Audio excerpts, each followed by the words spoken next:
Good morning, guys. We have Tammy Rose, who sponsored breakfast this morning. So let's give her a few minutes of our time to let's see what she has to offer us. All right. Thank you very much. Happy to be here. I'm a very proud partner of Keller Williams Memorial. Tammy Rose with Old Republic Home Protection Home Warranty. So it's coverage of systems and appliances for your buyers as well as your sellers. And I left some brochures. I think most of you should have one. We've got some other ones over here. Our coverage, basically lock, rekey, heating, AC, the whole gamut. So you can see on the back of the brochure everything that we cover. And we have excellent customer service. I'm your account rep, so if you have any questions, please reach out to me. Any questions or issues with a claim that arises, please reach out to me. I'm here to help you and get it resolved as quickly as I can. You can call, text, email me. I'm always here in the office, so I hope to have an opportunity to work with you. I know I work with some of you already. So, all right. Thank you so much. I was trying to keep this short.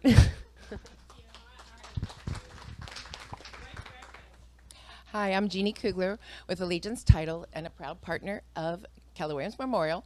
I'm co-sponsoring breakfast this morning with Tammy. I'm sure you all see us in the office often. Carla, my partner, Carla and I are here as often as we can be and like to get involved. So, and a couple people said, "Where's your office now?" Well, Michael knows exactly where our office is because we are in the old Keller Williams when they first were in the Memorial area. We're in that building. It's 10497 Town and Country Way, and we're on the first floor, which used to be their location. Now the building looks a lot better than it did when Michael was in there years ago, and it's not his fault. And it's not his fault, but no, we've got a great team over there. Wonderful escrow officers. Tracy Baxter is manager escrow. Amy Keller escrow. Michael Duncan just joined us from our Galleria office, so we're proud to have him come aboard too. So you will find the title business is pretty much the same across the board. It costs the same. The only thing we can offer you is service, and we do that tenfold. Some of you have had the opportunity to have Dawn Moore, our owner and CEO, classes here, and she is amazing, a wealth of information. She served on the broker lawyer board for many, many years. And I left some brochures here too to just kind of give you an insight of some of the things we do. We are a little different than some of the major title companies in that we are an agency, so we have numerous underwriters. We don't just have one underwriter. So if we run into some issues sometimes with certain properties, we have 7 different underwriters we can outsource to see if someone would be willing to take on the issue or deal with it maybe a little differently. Sometimes, you have to have someone you can communicate with in order to explain the situation, and it's not as bad as it might first seem. So definitely give us a try. You'll be very pleased. From the moment you walk in our door with James, our receptionist, you will be welcomed. And we promise it'll be the best experience you and your clients have had. So give us a call, give us a try. You'll be very pleased. Yeah, we were in that location for 22 years. Isn't that wild? Same space. We tried to get both sides. So guys, thank you for getting up early because it really is 8:03 according to the clock. This will be well worth it for you today. You know that we put in a conscious effort to focus on our top 20%. Don't go shooting that back to the other agents. We focus on everybody, but specifically classes dedicated to the agents that are in the top 20%, our capping agents. We wanted to offer you something that other KWs don't, and that is specific growth modules to get you to that next level. It's great to cap, but it's great to hit. Wendy, what did we get to this year? 50 million plus? Well, okay. But that's the idea of this, and we have lots of people that have had incredible years in the last 12 months, but we want to continue to nurture that and continue to feed on that. So today we brought you a class that's so focused on leverage, listings, the whole focus of listings and being able to go on vacation, according to the Millionaire Real Estate Agent, and have 50 listings and not worry about it is awfully nice. So today we brought in a great speaker, Tim Beverlin, who was a top 10 team leader in the country. He is an owner in KWs in Pennsylvania. He's a MAPS coach. In fact, he's Garrett's MAPS coach. And this is, yeah, absolutely. Glad you're here. So if you want to be like Garrett, today is an opportunity to really stretch that listing growth piece of your brain. And that's the focus today, to really help you get leveraged. We know that interest rates are low, and we know what that means. Buyers are going to be coming, and we want to give you that opportunity to really leverage that and have that opportunity to choose a business by design versus by default. Tim, thank you so much for coming in today. I know that's a little funky because of our probably our coronavirus, but we're probably going to get agents that are half an hour late. If there was no coronavirus, then we'd have probably the same number of people at the start, and 20 minutes later, they're going to be coming in. But thank you so much. Thank you so much. All right. You don't even know what you're clapping for yet, so get ready. All right, awesome. So I appreciate you guys having me. Thank you, Michael, for that great introduction. Garrett, thank you. And the team here has been amazing. As Michael mentioned, I'm a former team leader. Sometimes we say recovering team leader. I had the opportunity to step into the team leader role 2 weeks after I got married, so in June of 2011. I don't necessarily recommend that you get married and step into the team leader role after leaving production. We did have a good run in Philadelphia, stepped into another opportunity just outside of Philadelphia, what's called Bryn Mawr, Pennsylvania, main line of Pennsylvania, high average sale price, stepped into that opportunity for 5 years where and when I say we, it was mostly the team. I just got to get the credit for it, quite honestly. How many of you can relate to that?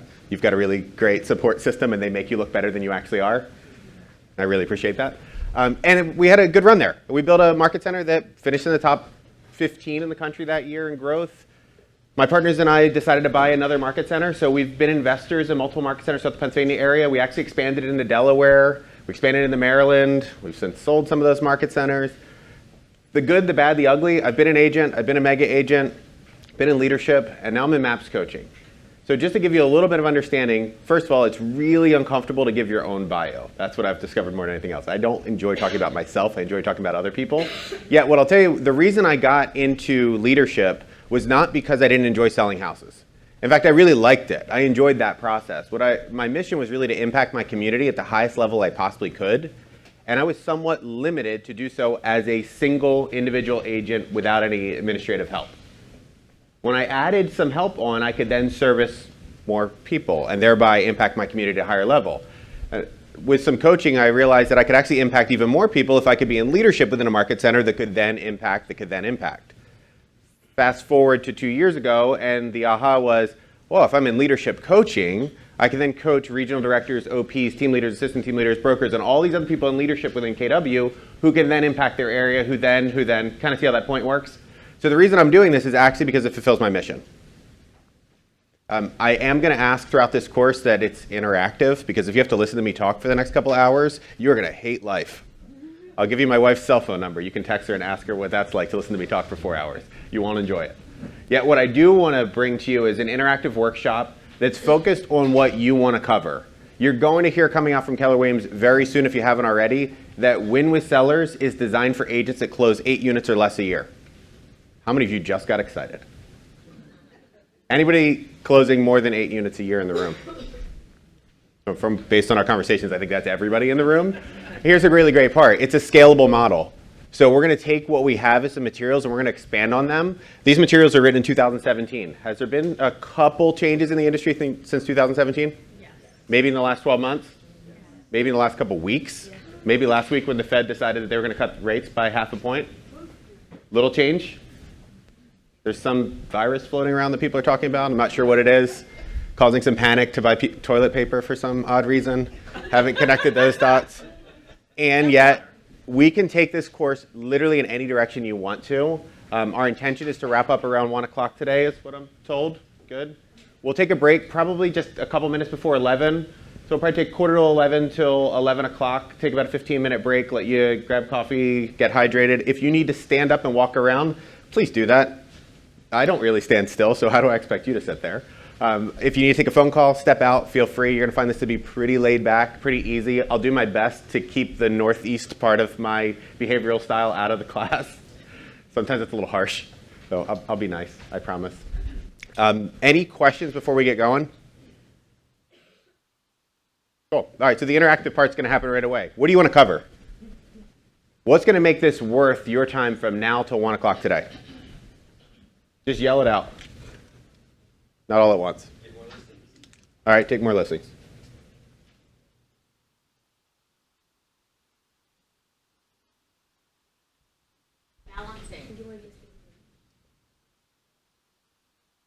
Balance. What do you mean?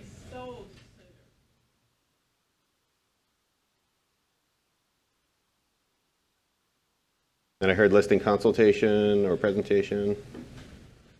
When you said balance, what do you mean by balance? Oh, balancing your business and your, like, when you're going on account, life, and Cool. getting the clients taken care of. Call that leverage. Is that cool? What else?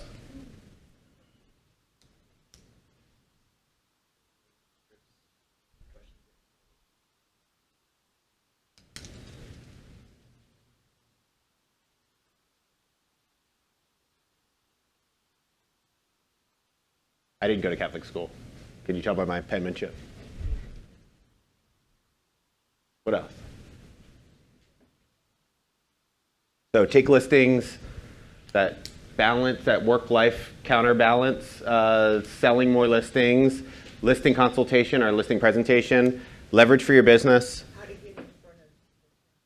Oh, okay, cool. Yeah, how to get in front of more sellers. Anybody do all the selling business they wanted to do in the last 12 months? All right, good. Now I'm in the right room. If somebody said yes, you should definitely be up here and I should be sitting out there. So with the balance, also Oh. oh, yes. What are appropriate boundaries and what are going to give you good clients? When you say terminate your listing? Yeah, your clients who are taking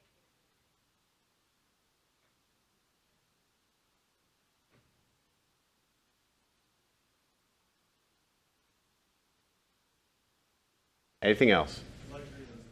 Luxury, cool.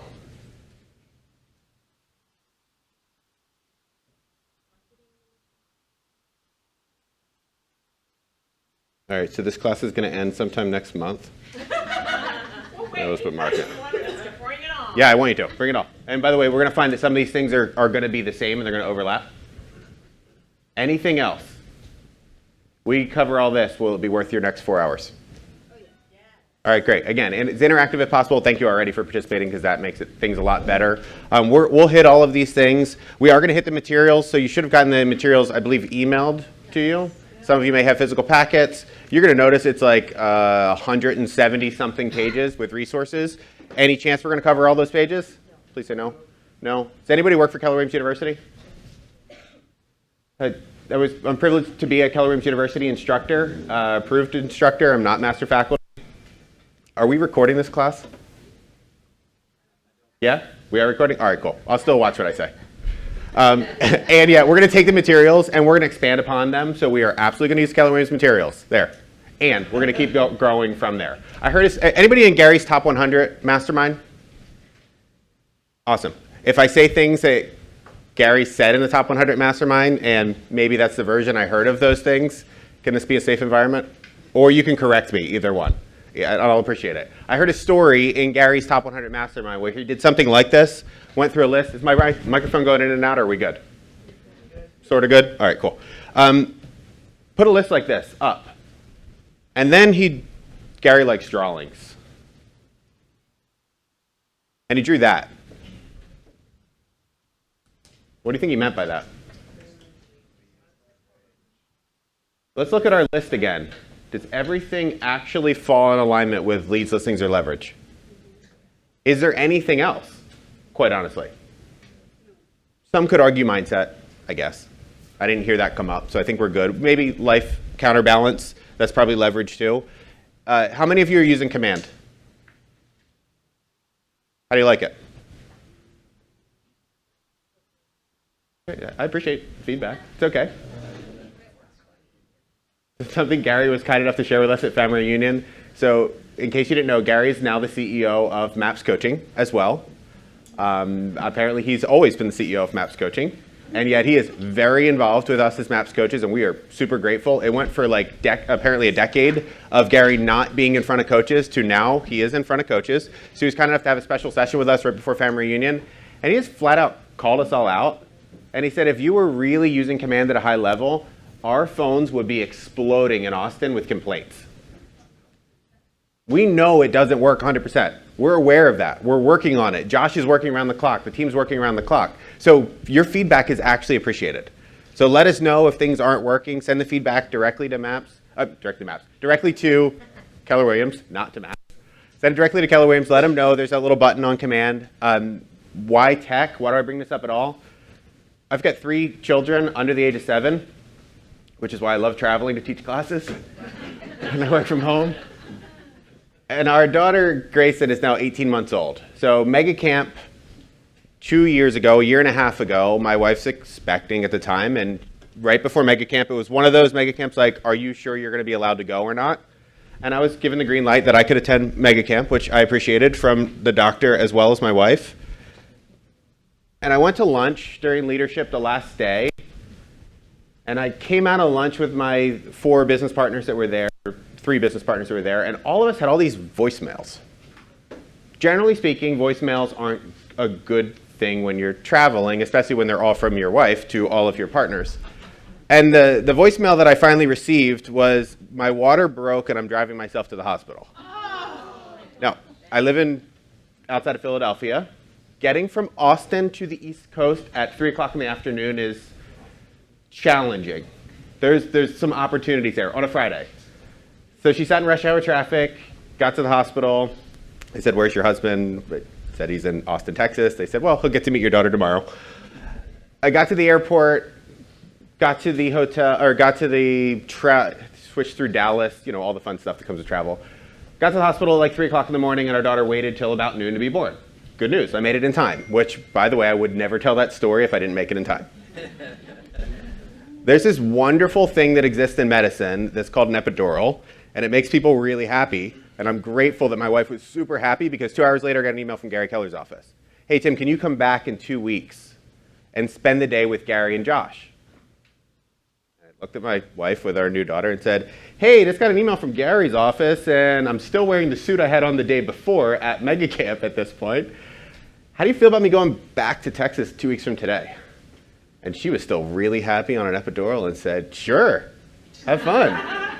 So 2 weeks later, I went back to Austin and was extraordinarily humbled to be in a room with 11 other people, Gary and Josh, for the day, talking about what was coming in technology. What I didn't know, that was the precursor to the Tech Roadshow.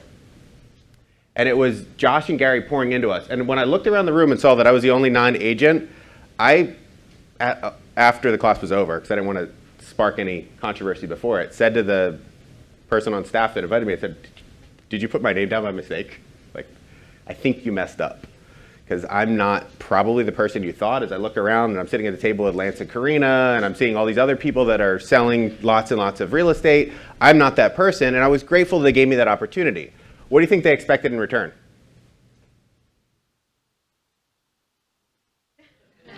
No, teach was actually it. They didn't expect me to become an agent. They just wanted me to give that information. So today, would it be okay if we bring some technology to the conversation? Yes. Because ultimately, it's balance. It is leverage. That's all command is. It's a piece of leverage. Does sometimes leverage not work so well? Yes. Or is it just my leverage in my world that doesn't work so well sometimes? Whether that's a person, a system, or a model, sometimes it doesn't function 100%. So we will hit some of those things today. All right, I bought you plenty of time, and I bought everybody else plenty of time to come on in that was running an hour behind because of the time change. Anything else we need to cover today, or any questions you have before we get going? Good? All right, cool. Inevitably, because I just said about technology, I'm going to have technology crash at some point today. So just full disclosure, it's going to happen. We're going to switch over now to this wonderful presentation called Win with Sellers. All right, I gave you my intro. Wouldn't it be nice to know who's in the room? So how many of you are agents? Anyone in operations? And I was told it's a room full of capping agents. Awesome. Anybody else that I missed? Since we're all agents? Cool. Oh, by the way, I'm still a licensed agent. I wrote up an offer last week for a friend of mine and realized how fun it was that I haven't written up an offer in a while, and writing it up inside of Command was interesting. I stumbled through the same things you guys stumble through, and it was multiple offer situation. The market outside of Philadelphia right now, day one, multiple offers, over asking price. What are you experiencing here? Sort of the same, price dependent. How many of you focus on luxury? Commercial? Airports? I heard the story. I just heard it 30 seconds ago. That's the reason I can bring it up. Yeah. First person I've ever actually talked to that sold an airport. So congratulations. Any other specific markets you're focusing on besides luxury, commercial, farm and ranch? Okay. First-time home buyers. Profit share is part of your business. Okay, cool. Let's jump into everything. Mindset, module, and models. We're going to cover this kind of quick. Why are you here? I think you already gave me that. Any other reasons you're here? Anybody forced to be here? Oh, well, look. Let's pretend. All right, so what we're going to do is we're going to go through these materials kind of quickly. If you're following along, we're on page 8. Why would you want to work with buyers versus sellers?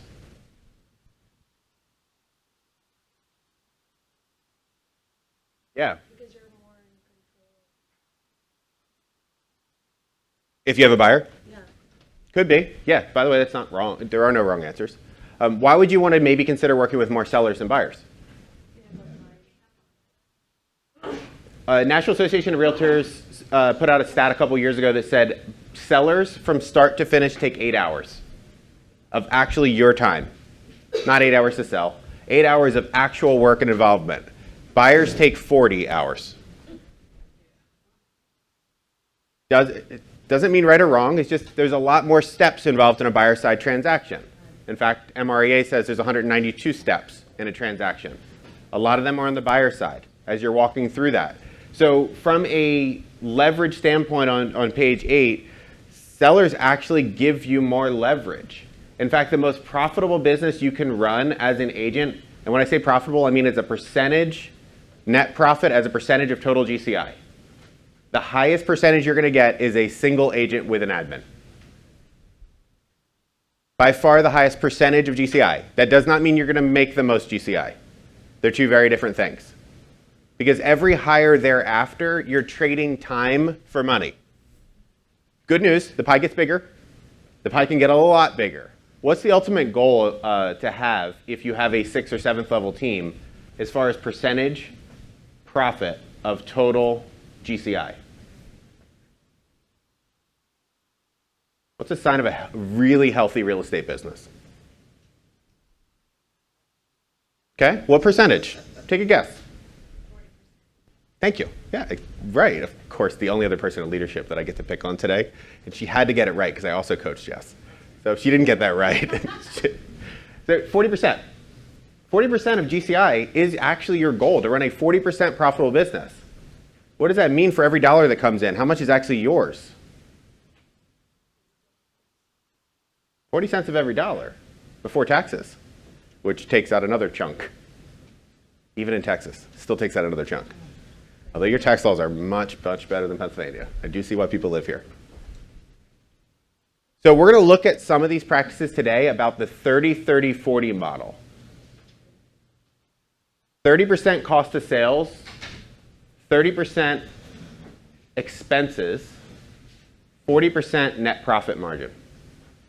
Now, for some of you, you're going to have higher than 40%. How many of you have either one admin or no help on your current business? Your profit margins are most likely going to be higher than 40%, unless you consider that you're paying yourself a portion of that as an admin. So when you factor that out, things become a little bit different. How many of you have teams where you have multiple admins, maybe a buyer's agent? Okay. The goal for teams is to get to 40%. So the interesting part about the percentage, you're going to find it go down before it goes back up. Does that make sense? Yeah, I know everybody really wanted to talk about math first thing this morning. I could just tell. That was really high on your list. Let's talk about math. It gets exciting. All right, so we're going to see these GK remarks as we go through. If you look on page 9, it talks about people that succeed at a high level. They prioritize and manage their leads. They know their sellers. They're decision facilitators. They master scripts. Number 5, they hire a coach. Number 5, they hire a coach. They also hire a coach. Number 6, they know their numbers. They use time effectively and efficiently and effectively. We'll get that right. Number 8, they leverage technology. Interesting. This was written in 2017, and they already knew that we were going to leverage technology. Number 9, they embrace the 6 personal perspectives. How many of you have already been through 6 personal perspectives at some point? Okay. Anybody not see the 6 personal perspectives? All right, we'll hit some of those today as well. Six-person perspective is one of those classes that Gary wrote that are what are the mindset similarities between top producers. Maybe you'll remember some of them like E to P or the 80-20 principle. Gary didn't create these things. He just put them into a format called the six-person perspective, so we'll hit some of them today as well. All right, page 10. We're looking for proven models. Told you I was going to have a challenge with tech. This will be fun. All right. Where's this drawing from? Yeah, MREA. When did that come out? The Dark Ages. Yeah, that's appropriate. Like 04-ish? They started writing it in the 90s. It's a book of best practices. Don't raise your hand. Ask this question internally. Have you read it recently? Okay, great. You didn't have to say it out loud either. Gary knows that the book kind of lost its luster. And in the last couple weeks and months, he's had Jason Abrams put out some videos to leadership on the technology audit, the 30-30-40 model, the people assessment. Those three assessments that are coming out are a repackaging of MREA's models. The four models in MREA, you may want to write this down. ELBO, ELBO. Economic, lead gen, budget, organizational. It saved you like 2 hours of reading. Still read the book.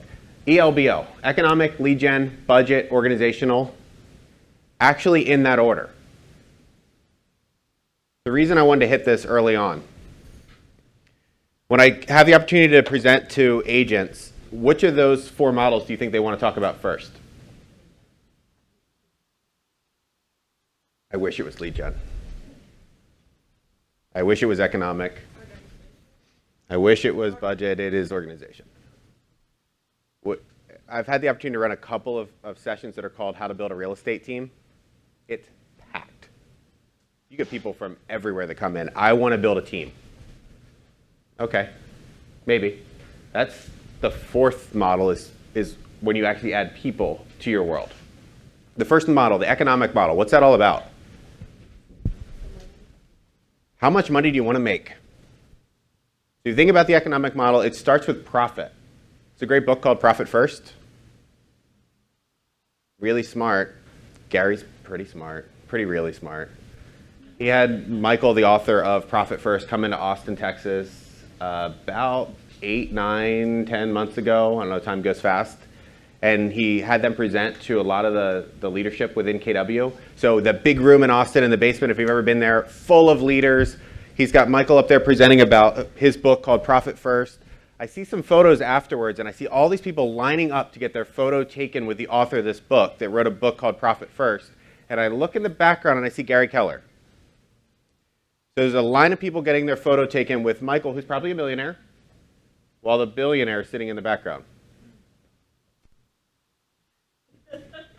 By the way, nothing wrong with that. But what Gary discovered, and he's known this for a very long time, if he wants to get out a message, sometimes he needs to hand the microphone off to somebody else to say the message that he wants. Profit First is MREA. It starts with picking the profit you want to make and then working backwards to discover what you're allowed to invest in your business, whatever your business may be. Profit First is not a real estate book. It's a business book.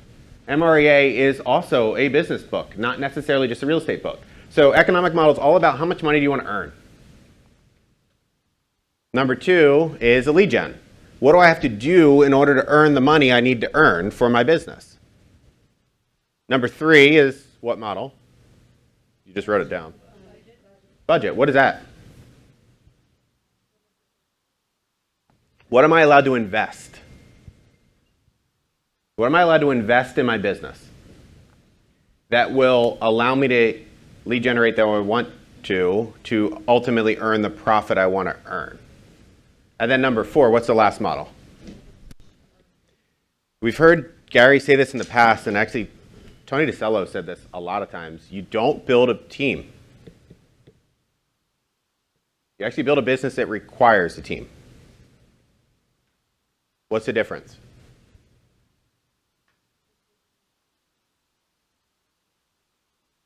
The business will require you to need help. on every level. So we're going to look at the organizational model today, if that's cool with you. I'll show you MREA2's model in case you haven't seen it already. MREA2 models are actually out there if you want to look them up. If you go to Keller Inc., kellerink.com, there is I believe it's called the 3Ls Blueprint. It's been there for 2 years. It's everything that they've learned since MREA came out in their research for MREA2. I'm told from Gary that MREA2 is currently sitting in his office. He has the manuscripts. So, hasn't been printed yet. There's been some final edits. They've been going through everything. How much of it do you think's changed? Not a whole lot. Not a whole lot's changed at all. Some pieces, technology, that's added to it. The budget model shifted slightly to now this 30% model. Cost of sales, 30%. Profits, 40%. Not a whole lot of difference. Why do you think that is? Have there been that many changes to the real estate business ultimately? Nah, Jason Abrams came in and talked to us as coaches on the Friday before family reunion, and he shared there's only been probably 10 ways to generate leads in the last 100 years that our business has existed. Literally, we could write down right now the 10 ways to generate leads. How come we could only come out with like 10 of them? There's been no innovation in 100 years in our business. Is that true? Fundamentals are still the fundamentals. Yeah, you're 100% right. The other reason, about every 5 years, the business has almost 100% turnover rate. Like 80 or so % of agents that get into the business don't last. That's year one. Year two, it's something like 90% of those don't last. Like it just filters people out really, really quickly. Obviously, that's not this room I'm talking to today, but just from perspective's sake, the business hasn't ever had to reinvent itself. It's been able to get along for a while. Page 11. Oh yeah, real quick on page 10, this model. We're going to talk about the models first. We're going to look at like the ideal model. We're going to talk about best practices of this business before we get into creativity. I've heard it said, find a creative way to drive to the bank. Until then, master the models first. Anybody an attorney in the room? Oh, good. Nothing against attorneys.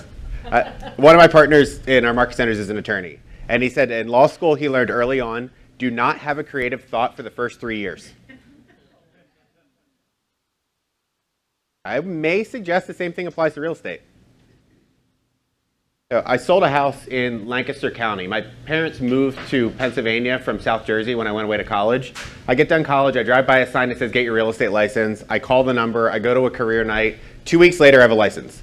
State of Pennsylvania, it's 60 hours, and I crammed it into 2 weeks. I drove to Harrisburg to take my test. All of a sudden, I'm licensed. I'm 23. I've never owned a home at this point in my life, and I have no idea really how it works, and yet I've got a license to sell real estate. Sold one house in Lancaster County, and I packed up to move to Center City, Philadelphia. And I got a call from a mortgage guy that I met, because when you get a license, they kind of come out of the woodwork and want to meet you, which is, in retrospect, probably should have been more selective in my process of who I chose to partner with. Yet he came to Philadelphia and he said, we're going to shoot a TV commercial. We're going to do a TV commercial. This is in '03. How many TV commercials do you see right now for real estate agents? Single real estate agents. So 17 years ago, is that math right? Seems like way too long ago. That's a long time. It must have been 2006, because that seems better. Let's just say it's 2006. That makes me feel better. There were almost no real estate commercials. That was arguably creative. Oh, there we go. Cool. It was arguably creative, and yet it had nothing to do with an actual model. So here we are spending money that I don't have. He's spending money that he also doesn't have because he's trying to break into the Philadelphia marketplace. And we air this 30-second commercial that ends up airing, I find out after, on VH1 at like 3 o'clock in the morning. Yeah, it was great. I got one phone call. Okay, cool. High average sale price in Philadelphia. One phone call could pay for 6 months of that commercial, and it could be a net zero. Somehow that was going to be okay. And I meet with this young lady. We're talking about real estate. It turns out she works for Clear Channel and wants to sell me a billboard. What was my ROI of my TV commercial? It was not black. It was red. It was a red return on investment, which is generally speaking not good. So creative, by the way, the loan officer is no longer in the business either. It's super unstable, it's unsustainable. So what we want to talk about today is models that actually work. So we're going to look at that first one today, which is on page 11. And it is this 7-step seller service cycle. That is a giant mouthful. Lead conversion, pre-listing, listing consultation, service and marketing, negotiating, close the contract, post-close systems. There's a truth at the bottom of page 11, which you can read. It says this service cycle represents knowing the basics, systematizing your business, getting better over time, and working towards mastery. Really good news, that can happen fast. There's stories of agents that have stepped into a 7th level business, meaning that they're the CEO of their company and not actively working with buyers, sellers, quite frankly, not even really actively working with the agents on their team, other than their CEO, within a year, if that's their goal. You can speed up this process. Goes back to the economic model. How much money do you want to make? So I want you just to take a second and actually write down that number. What's your net profit goal for 2020?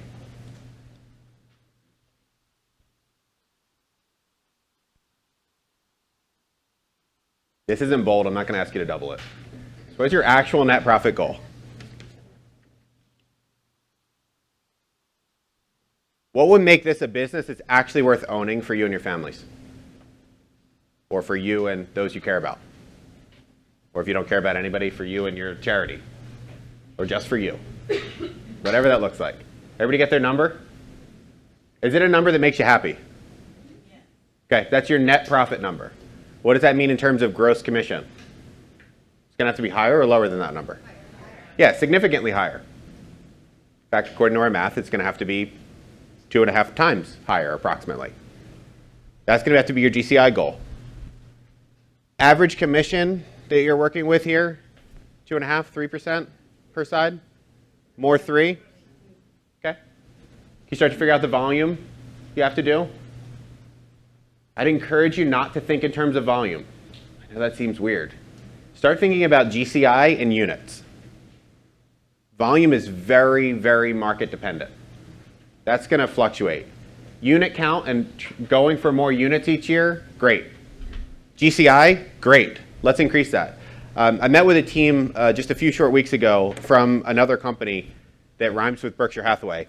And it took 6 years to get this meeting. They're in the top 5 in the world in Berkshire Hathaway. As you've seen, Keller Williams has had pretty good success with that. The top agent leaving Berkshire Hathaway. I mean, first there was Mike McCann, who joined in Philadelphia. Then there was Jeff Cohen, joined in Omaha. So that works. That model's been sustainable. The number 1 agent continues to leave. So this team is on the list of going to leave at some point. They were kind enough to have me over to their house. Sat down on a Sunday morning, husband and wife team. They live in an unbelievably beautiful house in Villanova. And I walk in, they offer me coffee. Of course, I asked them to make me coffee, which we'll cover a little bit later why that's important. Wife has to go show houses. They closed $175 million in volume the last 3 years in a row. That's a big number. Sunday morning at 10 o'clock, the wife has to go show houses. What's wrong with that?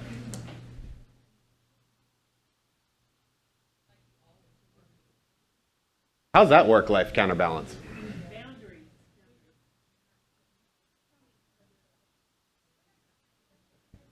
Maybe. So she had to leave. She missed our meeting. I got to meet with her husband for an hour and a half or so, and we sat down and we just had an honest conversation. And the conversation ended up at some point, what do you want to do in 2020? So they did 175 million year after year after year. What do you think their goal is? I heard 200, I think. Somebody say that? Great, you're spot on. 200. 200 million. That's their goal. Here's a mistake I made. I didn't ask how much money they wanted to net. Would that be a different conversation? Maybe, maybe not. As we went through some of these models, we actually discovered that every aspect of their team was broken. They had the wrong people, they had the wrong models and systems, and they had the wrong technology. Reverse order. Wrong models and systems, wrong tech, wrong people. Where do you start? That order, yeah, models and systems first. They're paying $175,000 a year for Zillow leads. Is that good? I don't know. Maybe. The response I got was, we only lost 10,000. What? You only lost $10,000 and that's somehow good? Judgment free, it's their business. They're using those leads to keep people on their team. So the first question we're going to get to today is, what is your unique value proposition? What makes people join you as, if you're building a team or if you choose to build a business that attracts agents, what's the value proposition for agents? If you don't have a team or you're not attracting agents, what's your value proposition for sellers? Why should they work with you? Here's the great news. 2 out of 3 sellers only interview 1 person. Your listing consultation can respectfully suck, and you're 2 out of 3 times you're going to get the listing just by being there. Have you ever driven by a sign and you saw a name of an agent that you didn't recognize and they picked up this listing that's like incredible and you wondered how they got it? They were first. 2 out of 3 times they were simply first, and they were the only agent as well. Sellers only interview 1 person. Does that seem insane? Yes. The biggest financial decision they may make in their lifetime, and they're only going to interview 1 person to sell it? I actually kind of like it at the same time because that's really equal opportunity. Anyone in here could pick up any other listing. Doesn't matter whose database that client lives in. If you're first, you're likely to get the listing. So what is your unique value proposition? Why would a seller want to work with you? Anybody know theirs? Like it's internal and you know how to say it? You want to yell it out? Levels of service? Cool. You're an expert. Okay? Awesome. I'm going to challenge you as you think about that. Would that attract somebody to your business? Level of service, expert? Absolutely. That could attract people. Could you say it in a way where there's a value for them? There's an interest.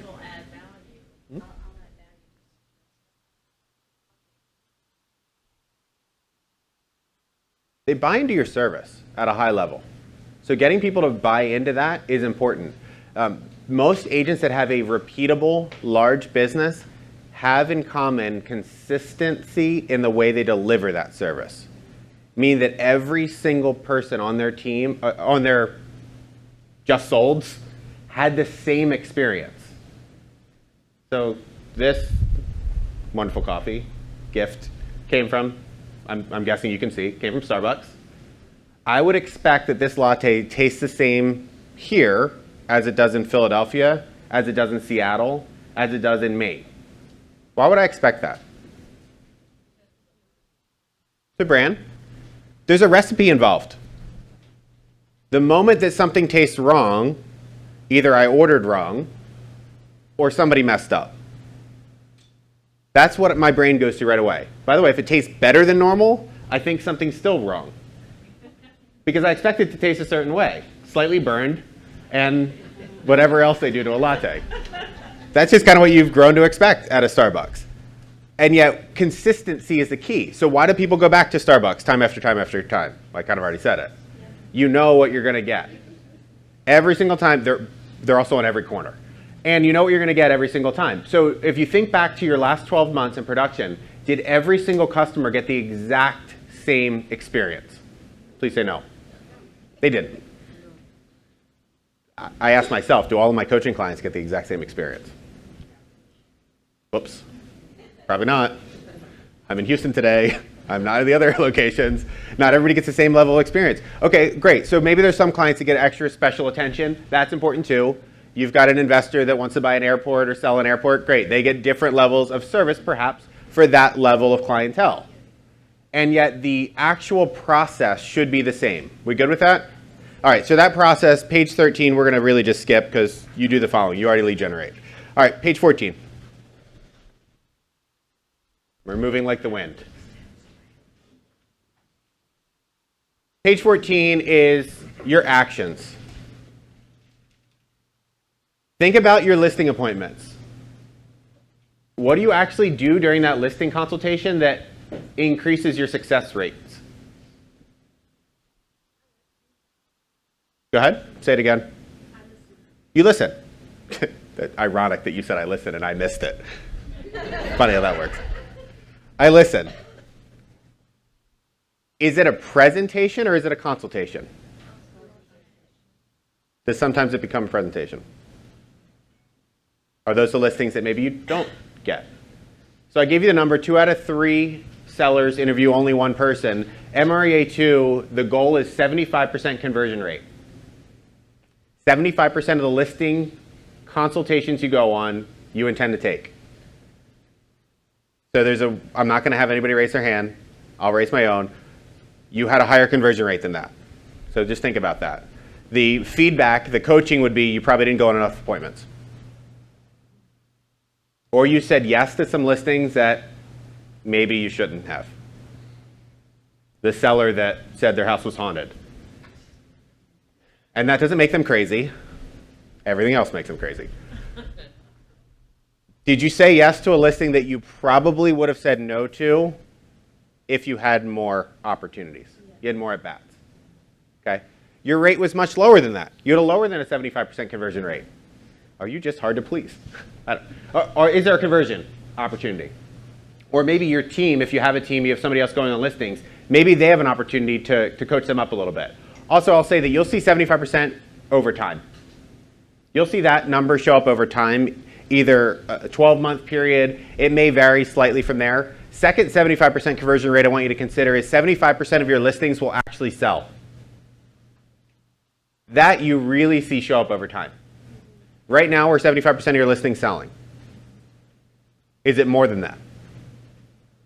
I gave you the Pennsylvania little stat. We're getting multiple offers on anything at a certain price range. Literally anything in the town that I live in that's priced between $300 and $500, multiple offers, first couple hours on the market. Where our market center is in Bryn Mawr, just near Villanova, anything between $600 and $800, multiple offers, the first minute on the market, happening really fast. And interestingly enough, anything over $1 million could be there for a little while. Anything under a certain number could be there for a little while. So that'll show up over time and with a bigger area. So 75% conversion rate, actual consultation to taking the listing, 75% of those will ultimately sell. Give you some easy math. If you know how many units you want to sell this year, go on twice as many listing appointments. That math easy enough? So if you want to sell 20 listings this year, you've got to go on 40 appointments. 1 a week. Because I want you to take 12 weeks off. I want to take 12 weeks off. How much time do you want to take off? All right, so I had you write some numbers earlier. How much money you want to earn? Second number, I've already spoiled it. How much time do you want to take off? How many weeks? Write it down. Whatever your number is.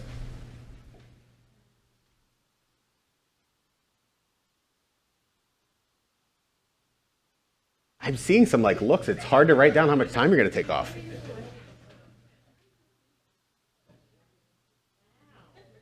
How many of you did that feel uncomfortable? Yeah. Is there a chance that that explains why you have maybe at times a lack of balance?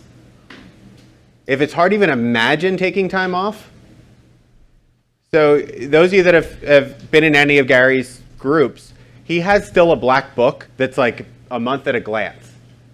So here's the CEO of the largest technology company that's in real estate that's ever existed in the history of mankind, and he still uses a black book for his calendar. And the first thing he does every year is he puts in all the time he's going to take off. Every year. He actually puts it in time he's going to take off. And if you still use an actual physical black book or whatever color book, the reason behind Gary's logic of using that at a month at a glance is he gets a bigger perspective than your phone gives you of what you're supposed to be doing right this second. And then he boils it down, and then things actually do live inside of his other digital devices as well. So first thing is time off. Yeah, I see the look. Everybody it's collectively. It wasn't directed at any one person. I'll look at the ceiling. I have the same look. When's your next vacation? Thursday. Cool. April. When's the first quarter over? Couple weeks? So if your goal was, let's pick a number arbitrarily, 4 weeks off. I'm not telling you that's your goal, just suggesting. How many weeks should you have taken off already? One. How'd you do? Okay. You're probably missing a model or system, a piece of technology, or a person. Anytime we run into a challenge, it's probably one of those three things: a model or system, a piece of technology that's easy and scalable, or a who. That who could be a person on your team, it could be a coach, it could be consulting with your TL, it could be consulting with somebody else, it could be a mentor, it could be a lot of different things, but it's probably a person. All right, page 15, getting the most out of the experience. We're going to skip right through that. Chapter 1, we're finally there. Congratulations, we made it to past the intro in only an hour. What'd you take away from that first section? That first little intro, I know there's a lot to it. What'd you take away from that?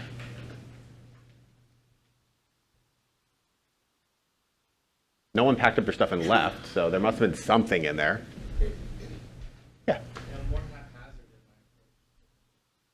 Okay. in my approach. I feel like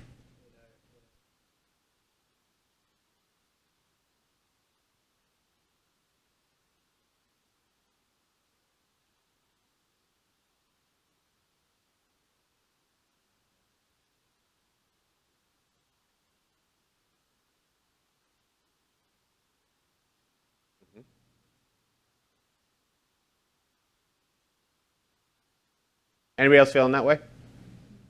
It lives inside of your head? Yeah, that's probably what brought you to the level that you're at. What's going to take you to the level you want to go? A modeling system, technology that's scalable and easy, and a person, most likely. So thank you for sharing that. Any other ahas from this first chapter, first section? Yes, come back.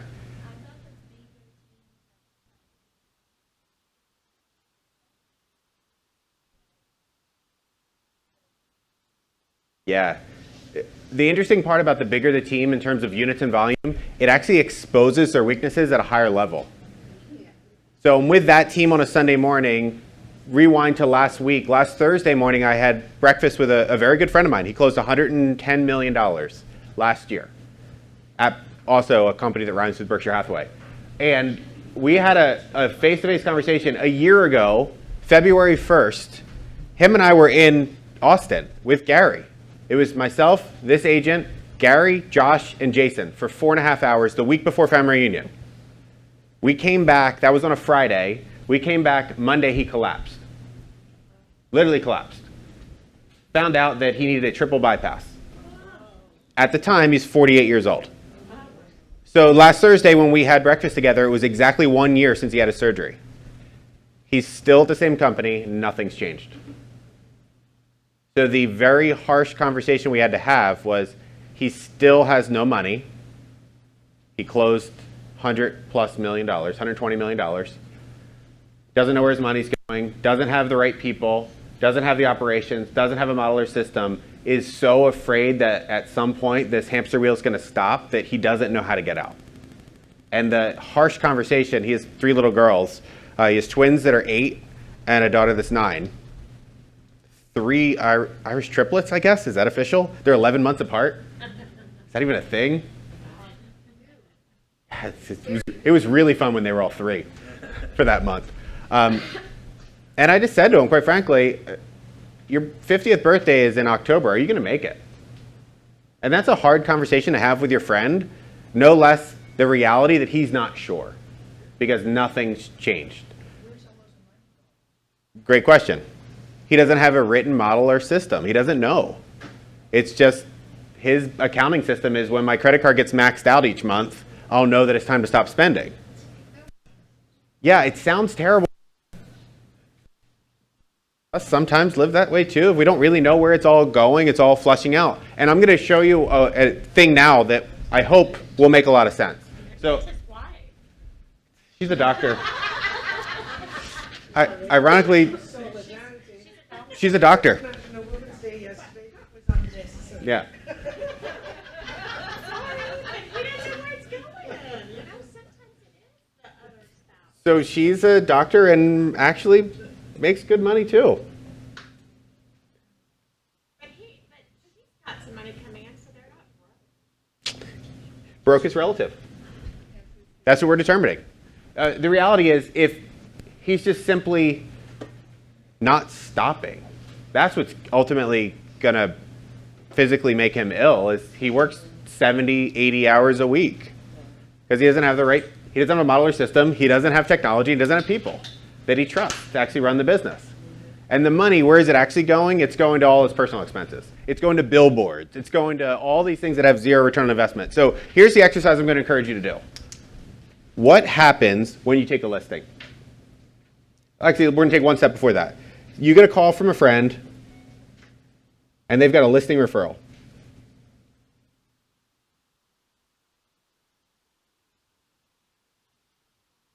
And what we're going to do here is we're actually going to create a timeline. So what happens in your business? You get a call right now from a friend, and they say, hey, Joe Smith wants to sell his house. What happens? Who do you call? Okay. What are you looking for in that? Okay. So first step, we agree we're going to call the referral. By the way, this may be different for your business. Bear with me. I promise it'll make sense. You're going to get an appointment. Okay, what else are you going to get on that phone call?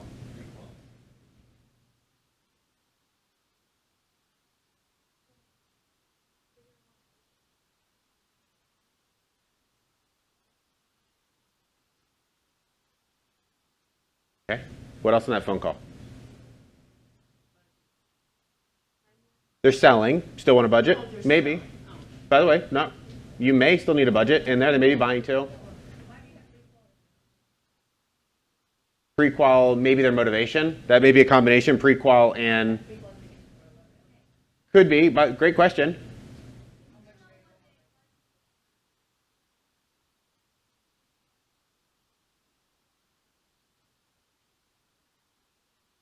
Okay, so motivation and a plan, all on our first phone call.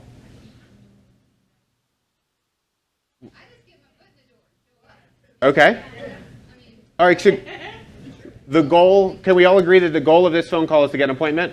Yeah. Okay. So then that would be step one. So the next part is we're going to actually get an appointment. What happens in between these two things? Okay, so how do you prep?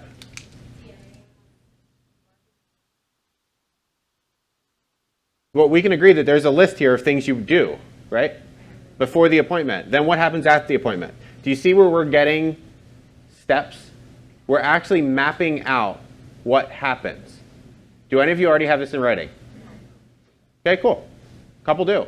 Do you have it for what happens at an open house after you get a lead? Do you have it for what happens when you get a buyer lead? Do you have a transferable system that you can map out and you can hand to somebody else so you can go on vacation? Where could this live? This is opportunities. This is how they came up with opportunities. Opportunities is essentially phases, stages, and checklists. What are the phases that are already listed inside of opportunities? There's 5 of them. You don't have to name them all. What's the first one?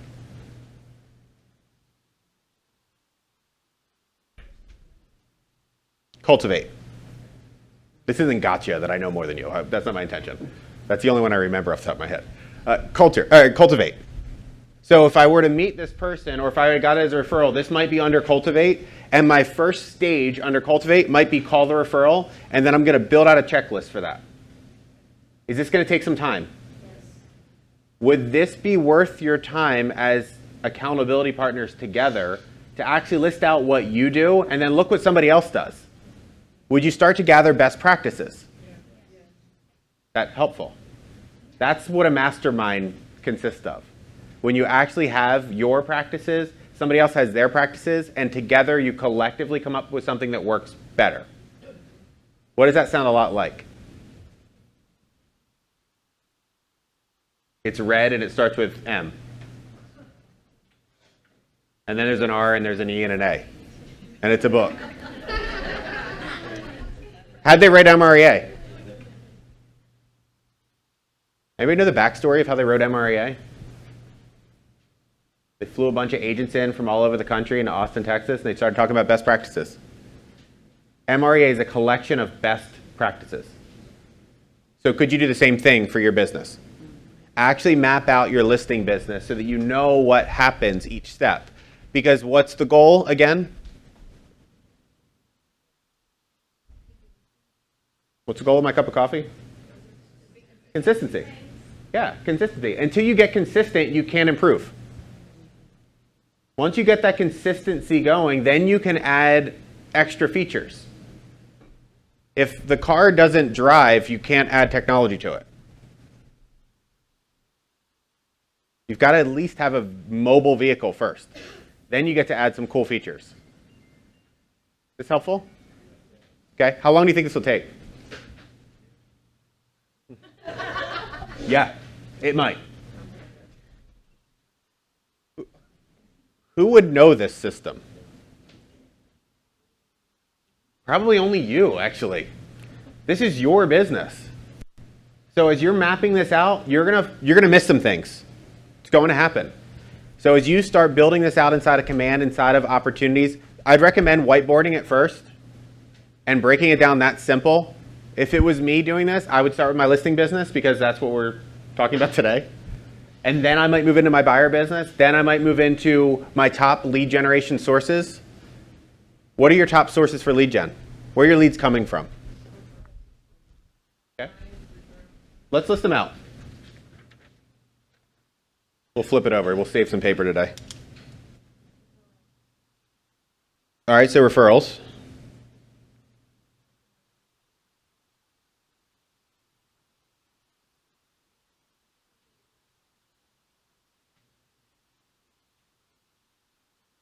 I heard past clients in there.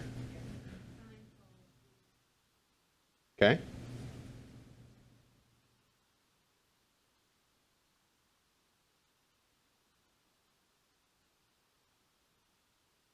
That's a no. Where else are your leads coming from?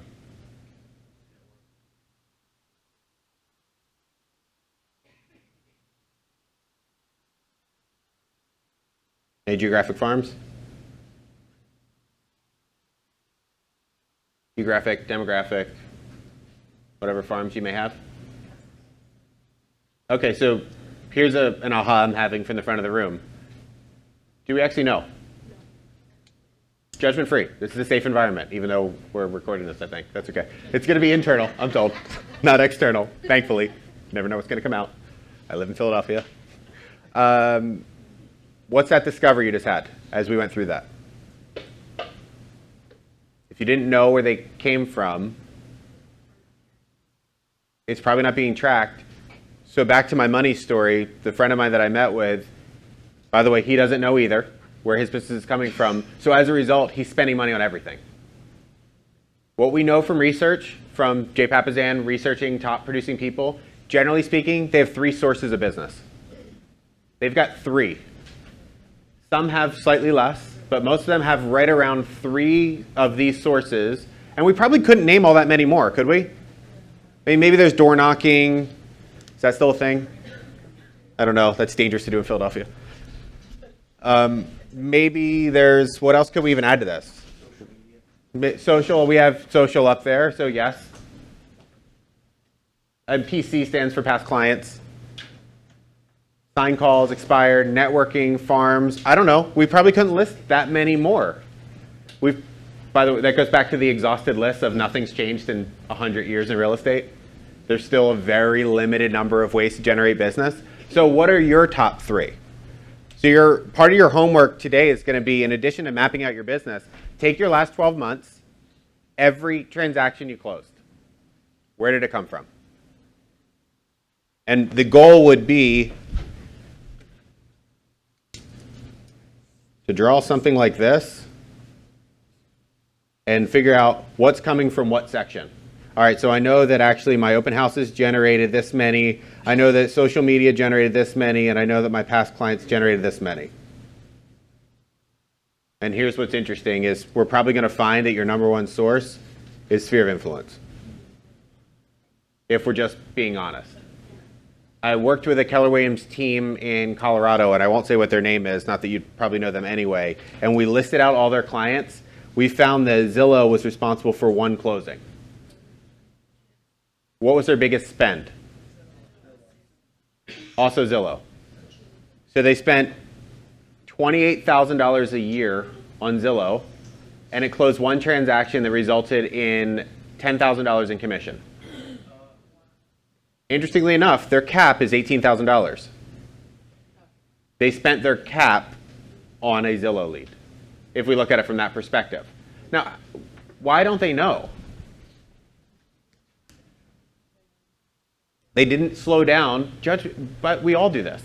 They didn't slow down enough to actually inspect their business, to discover where is my money going? Am I getting any return on investment on that? What we did discover is they actually spend almost nothing on their sphere of influence. So back to the $175 million team that has a Cabernet and cream sign. When we discovered that $175,000 a year was being spent on Zillow leads and it was generating $165,000 a year in income, and he doesn't know how to break away from that, doesn't know how to attract people to his team without that value out of handing them Zillow leads, I just asked him the question of what would it look like if you spent $10,000 a month on a client appreciation party for each one of your agents? Like, what if you brought your agents together and you had a $10,000 a month party? What would happen to your business? Could you even spend $10,000 on a party? Yes. Maybe. It is Villanova. I'm sure you can there. Okay, so let's just say you've got, in his case, he had 2 agents he identified on his team that are actually talent. So great, take those 2 agents and give them each a budget of $3,000 a month and let them build events around their sphere of influence, around your past clients. What would happen to his business? Would he ever have to give Zillow $1? No, he wouldn't have to worry about that in the lease. He could cut it tomorrow and he'd close a whole lot more than $165,000 in business. His average commission is $30,000. The average sale price is $1.2 million. Okay, so could he get 1 lead a month out of giving $3,000? Now we're at a 10 times return on investment instead of a negative ROI. Does that make sense? Again, get rid of the 0. If that seems like it's hurting your head, okay, cut the 0 out. Let's just say it's a $3,000 average commission. And it's going to cost him $300 to generate. Does that work? Okay, questions so far? Is this helpful? Yes. Okay. Is there a lot of work? How much time do you have on your calendar each week that's dedicated to you inspecting your business?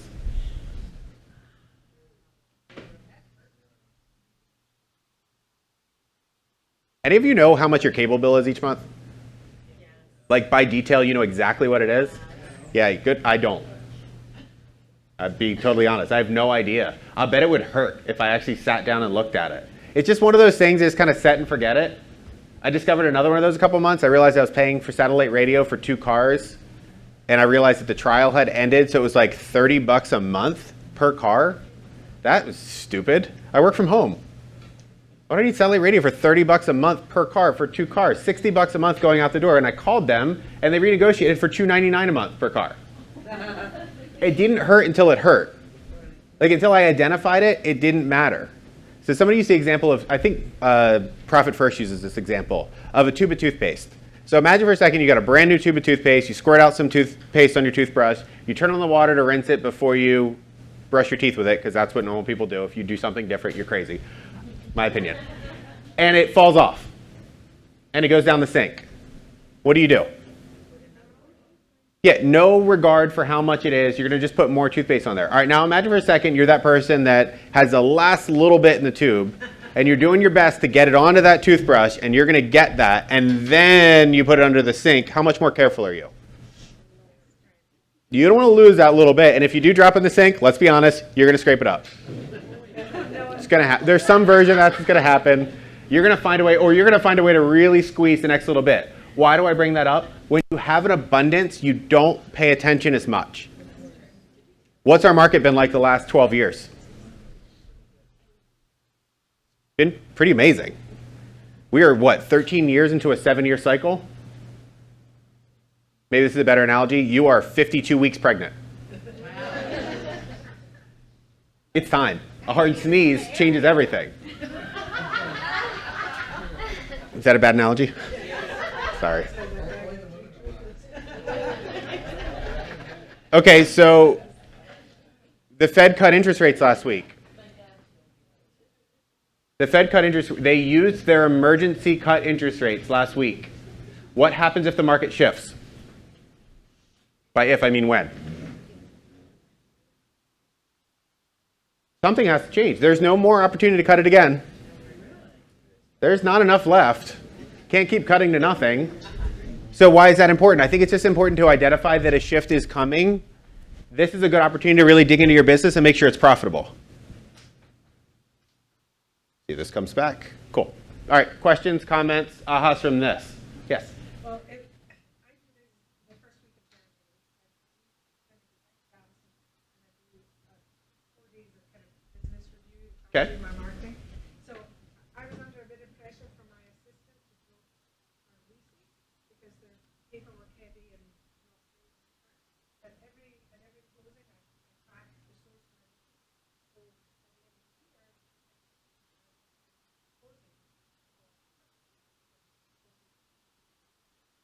by the end of the year, closing.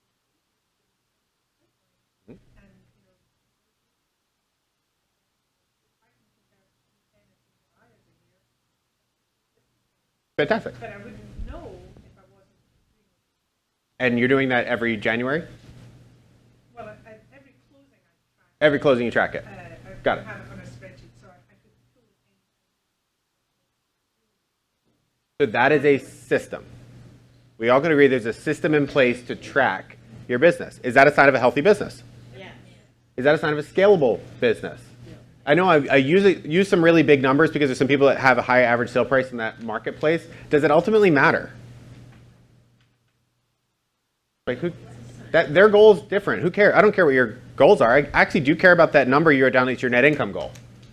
Because that second gentleman that I met with that closed $120 million couldn't write me a check for $5,000 right now.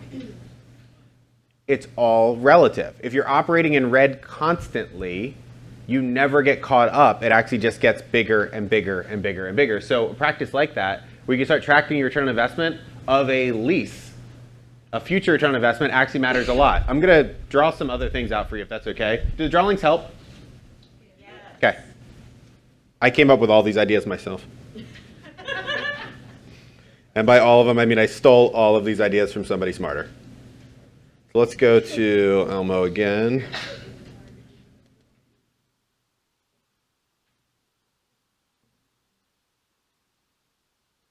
All right, so we're going to look at a real estate transaction. We're following the materials, right? More or less. This drawing's not in your book. This is a real estate transaction.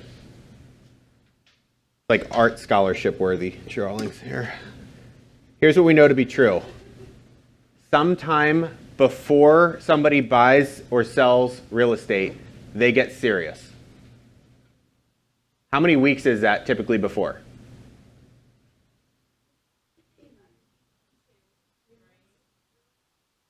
Could be 3 months, could be 2 or 3 weeks. Some would suggest it's 7 to 10 weeks. By the way, that's market specific.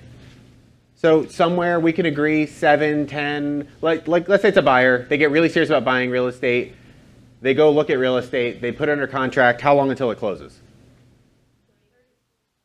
30, 40. So that puts us in the 7 to 10 week approximate range. What's your average commission? Average GCI? Great. Thank you for picking an easy number. $10,000. So no matter how long they've been looking at real estate, it might have been a lifetime they've been watching HGTV, 7 to 10 weeks before they get serious, and then $10,000 in GCI happens. These points between that dotted line and the actual closing is what we're going to refer to, and I'll do it in a different color so it stands out. We're going to call that transaction management. All of you have some kind of transaction management set up, and it might live in your head. That's okay. We'll talk about that. Far left. This is the point at which you make contact with the person. Anything that happens to the left of this is lead generation. We already listed out all those possible sources. Open houses, sphere of influence, client parties, social media, whatever that is, you've got to actually make contact with the person. What happens between the time you make contact and the time they actually get serious? Yeah, nurture, and we're going to call that follow-up. If you're having a challenge with your business right now, and I would imagine we're all having some kind of challenges, that you're not closing the business you intend to close, there's a likelihood that it's either a lead generation problem, it's a follow-up problem, or it's a transaction management problem. Can we all agree on that? Yes. Okay, so if I handed you my marker, I want you to think internally, and said put an X where your biggest inefficiency is right now, where would you put your X? If I had to bet, and I'm willing to take this, it's going to be either lead gen or follow-up. Anybody have transaction management as a challenge? And judgment-free, just taking a guess that once you put some, you wouldn't be a capper most likely if you had trouble getting contract to close. For most of you, that's a skill set. You have some kind of model or system for that. So we're going to go back to those 3 things we already actually talked about. If there's a challenge, you're missing, number 1, a model or system. Number 2, you're missing some kind of tech. Or number 3, a person. In that order. So if right now you're having challenges with follow-up, I don't want you to go fire your agent, or your admin, or your coach, or your team leader. Don't go fire the person. First inspect the model or system. Where does that come from? It probably lives in your head at the moment, which we've already talked about. And then we get to the piece of technology that's going to make that easier and scalable. Are you using a system outside of command right now? It's okay if you are. It's a safe environment. Okay, great. Is it actually making your business easier and scalable? Then the last part is who's driving it, or who's helping you drive, or who is that person? You've got to go in that follow-up, that order. This applies for lead gen, follow-up, and transaction management. All 3 things. Questions on this drawing that I just created on the spot from Jason Abrams. Sorry, I'm in the way. One of the problems a lot of us here are single so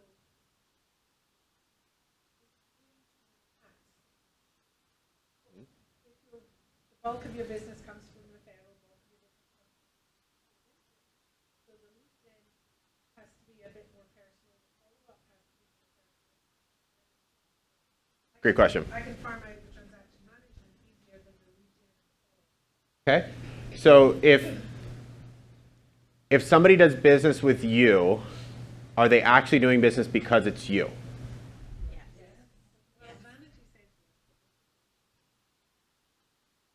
Who owns Starbucks?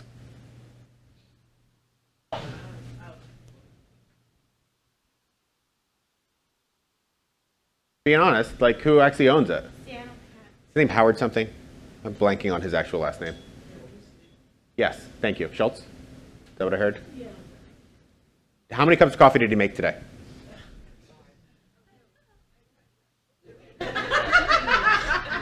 You had 7 cups of coffee already today?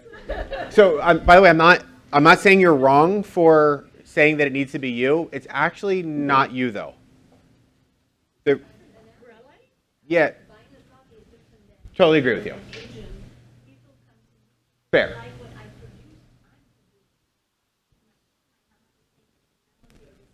Great question. So, okay, I like that point a lot. I want to maybe challenge that if you had the right person, could they do the business the way you do it?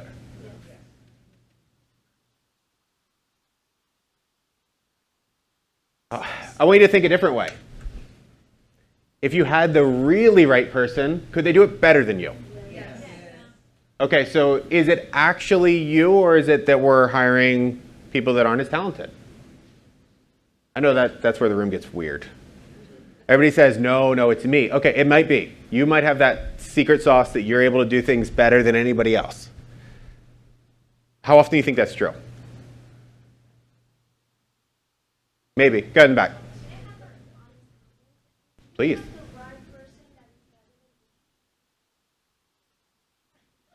Yeah, that is a fear that I hear often. That if it's the right person, they're going to leave you. I'm going to just give you real numbers. Salespeople stay on your team, on average, 3 to 4 years. They don't have to. Okay, so let's take a real life example because we're in Texas and I can use this, and most of you know the Keller Williams story better than others, or at least I assume you do. Don't correct me if I'm wrong. What happened to the company in the 90s? Who helped really make sure that the company didn't close? How?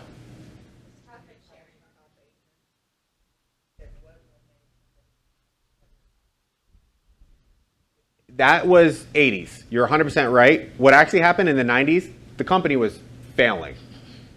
There were 1,600 agents with the company. And then he hired this person. He hired Mo. And Mo took the company from 1,600 to 50,000. We're going to be really transparent. I know this is recorded. It's okay. I'll be transparent anyway. The company could be called Keller Anderson. Keller Williams Anderson. She hired more people. She took that company to the next level. When Mo turned the company over to Mark Willis, what happened next? Went to 100,000. And then John Davis took it even further. All right, what's the point of that?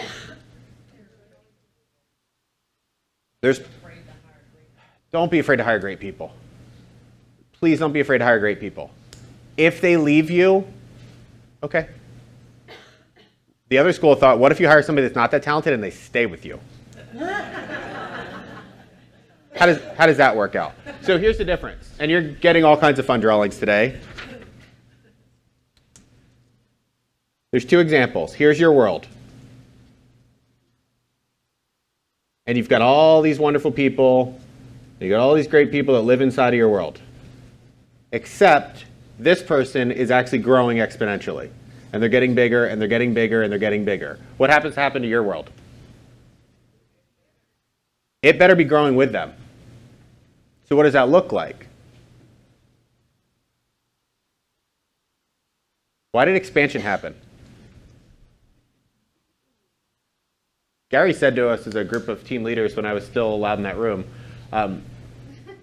don't expand, it's messy. It's really messy. The reason that a lot of people expanded is actually to keep talent. And by keep talent, I mean provide opportunities that they didn't have to leave. They hired in that fashion. That I'm going to build a business that keeps growing and growing and growing and growing. Transparently, why is Josh's team with our company? What's he buying into? He sold companies before he got to Keller Williams. It was not a money play. He's also a fantastic human being. Just a genuinely nice guy. And stupid smart. Like that person that graduated college at like 16 smart. That kind of smart. Could he work at any other tech company he chose? So they've all tried to get him. Why is he with Gary? I'll give you a hint. It's on the board. Gary's world's really big, and Josh buys into his vision. It's not about talent. From a tech standpoint, who's more talented, Gary or Josh? This is a safe environment. You can yell it out. I would assume it's Josh from a tech standpoint. He's a tech genius. Super genius, some would say, because I don't know how you improve upon genius. Gary's a visionary, a brilliant visionary that has created a very big world. Okay, so who's your Josh?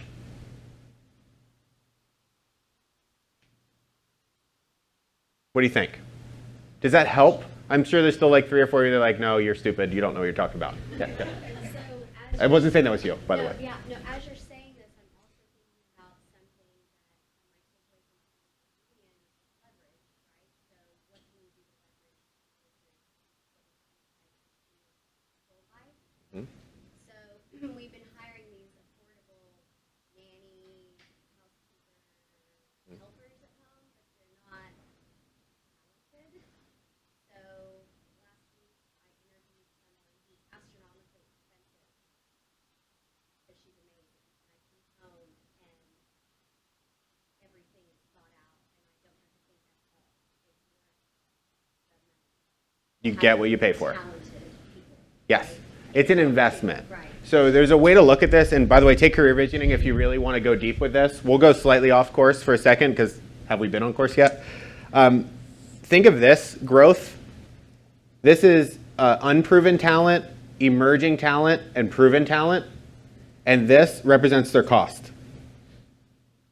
So if they're brand new, unproven talent, they're that I'm just getting into it, I'm the for hire nanny, whatever, you're going to pay less. Emerging talent, you're going to pay a little bit more.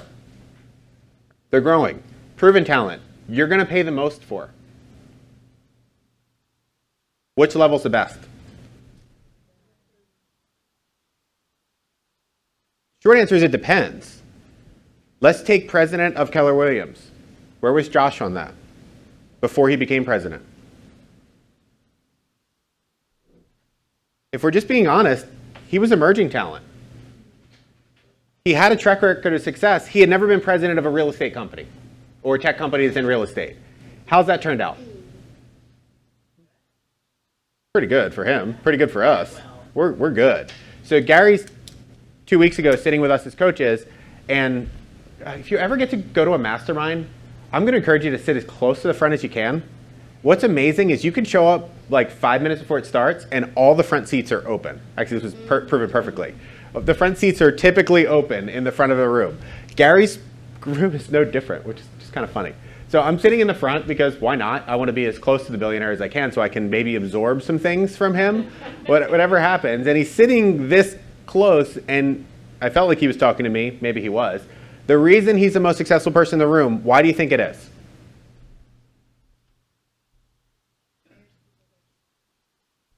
He said he's 42 years of experience in career visioning.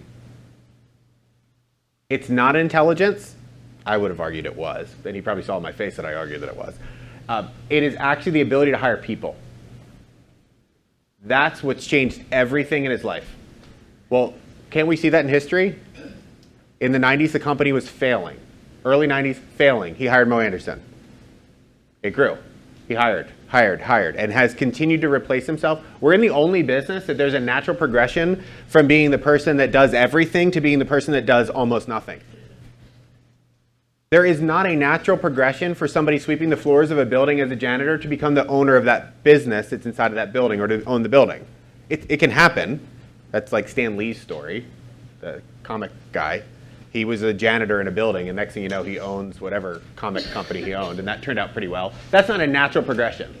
Does that help? You still might have to be involved. I get that. You may still have to be the person that brings the leads in. What will be a great way to turn them over? There's a model for this.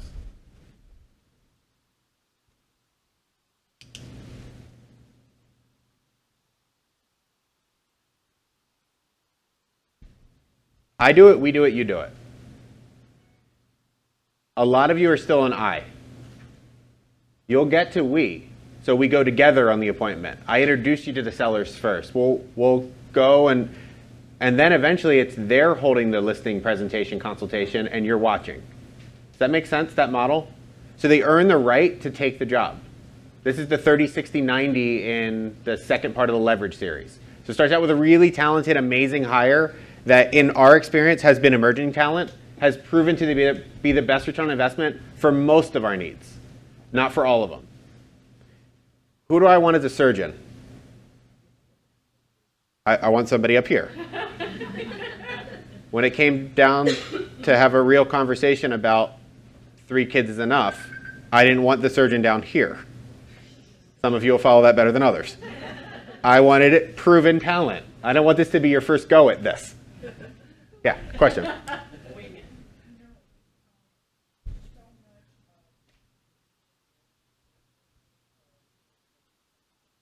Hmm?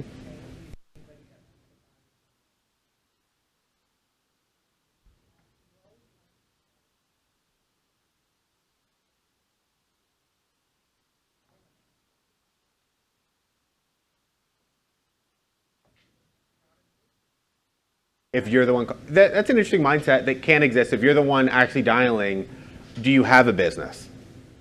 Is that what you're saying?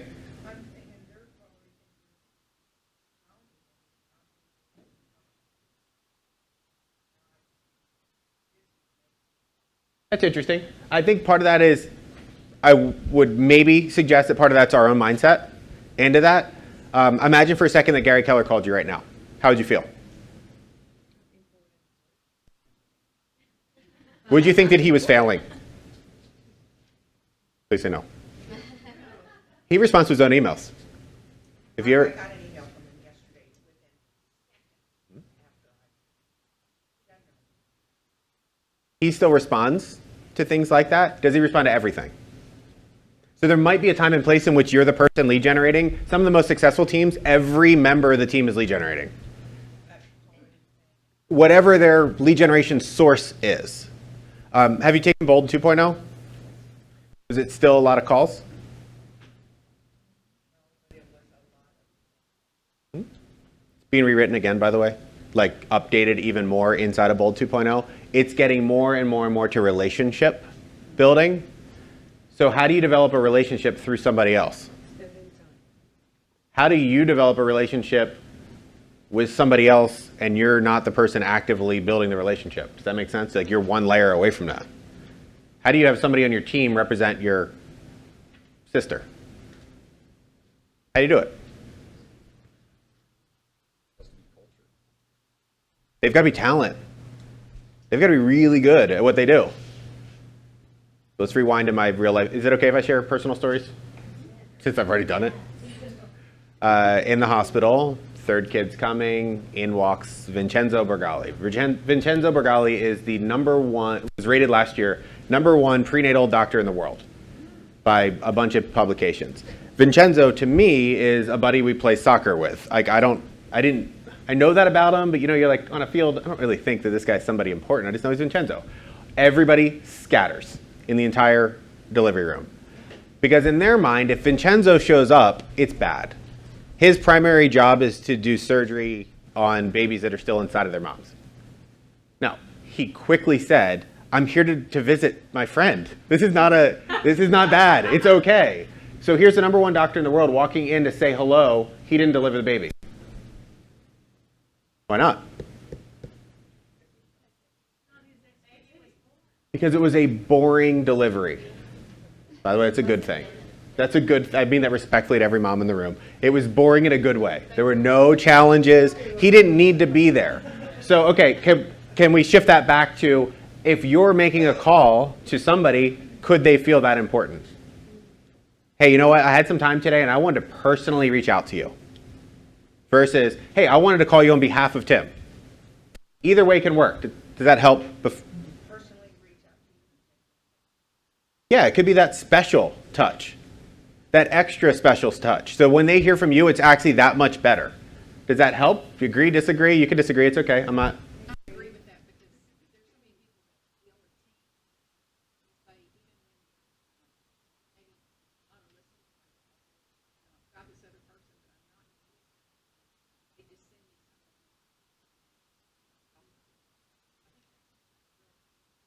So let's look at a unique value proposition. I want to pose 2 of them to you, and then I'll get to your question. First one is, every time you want something in the real estate transaction, you get me. I'm going to deal with every aspect of it. You're going to get my service. I'm going to answer my phone. I'm going to respond to the text messages. I'm going to respond to the phone call. Is that a unique value proposition? Yes. Cool.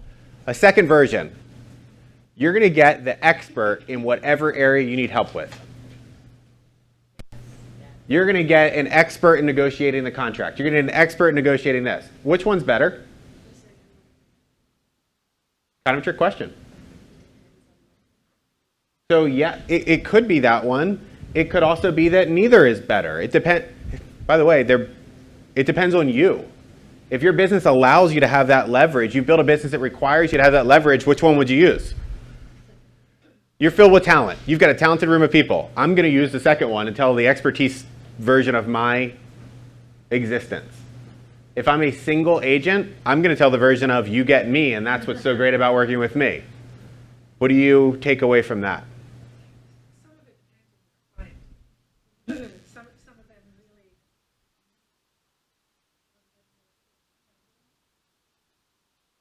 Maybe. Last challenge to that. If you had enough clients, would it matter? You'd still get to hand select those special clients. We all have those special clients. By the way, from leadership, we have those special agents. It might. Your big business is referral. It might. One person, they're responsible for 9. Hmm. I've got another one that's only responsible for 1. And that gets to be your choice as you build your organization. Again, what we're talking about today is a collection of best practices. The idea is to take best practices and take pieces of them to operate your business. I'm not asking anybody to take a stick of dynamite and blow up your business today. There was a quote from Gary that I won't say because we're being recorded, but it involved him paying some money to KW Cares as a result, about a stick of dynamite and blowing things up. That at any point, and I'll just show you the drawing he gave to go with that.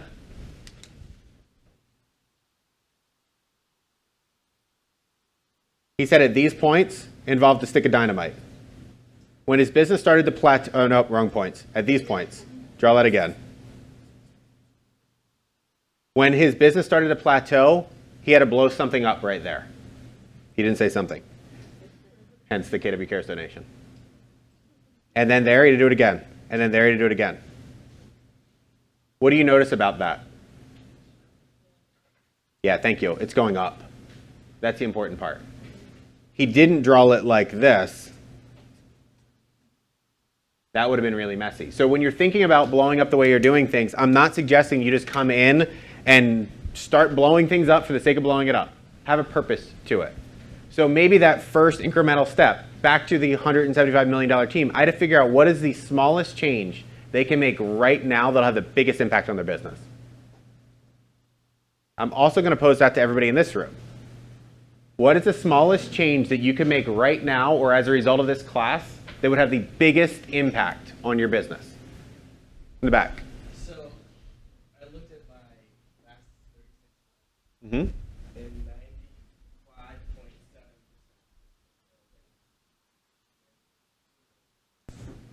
It's Friday yet. What does that tell you? Yeah, it just tells me I need to not focus on that.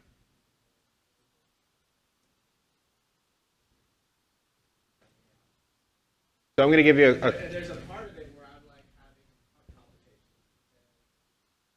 One struggle I have is I don't like my average price point.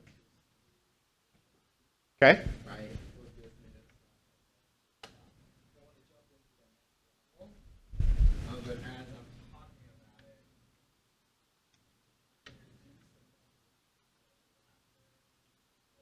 900, find the top.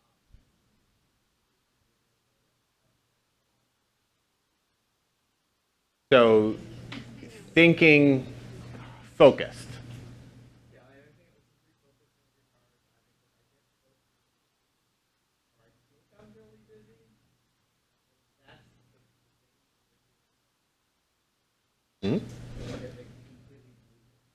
The two questions that have kind of hurt the most over the last 2 years that I've been asked.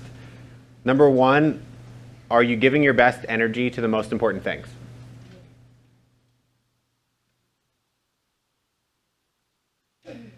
I think that's what you're describing there. Are you giving your best energy to the most important things? That one hurt a little bit because when I looked at my calendar, my schedule, it suggested that I was giving energy to just anything. Whatever was showing up my way, that got my attention at that moment. All right, second question that really stung, this one hurt, actually hurt.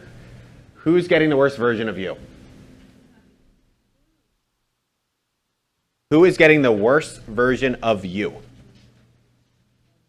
You can't hide from that question because somebody is. It stings. I want to punch him in the face after asking me that question. Stupid Jeff Woods. What was that? It's a really powerful question. Yeah, he made me super uncomfortable. Said, we're at happy hour. Stop that. You're making me think. And it was a powerful question. It was a really good question. And it really hurt. What's the answer? For most of us, at times. Yeah.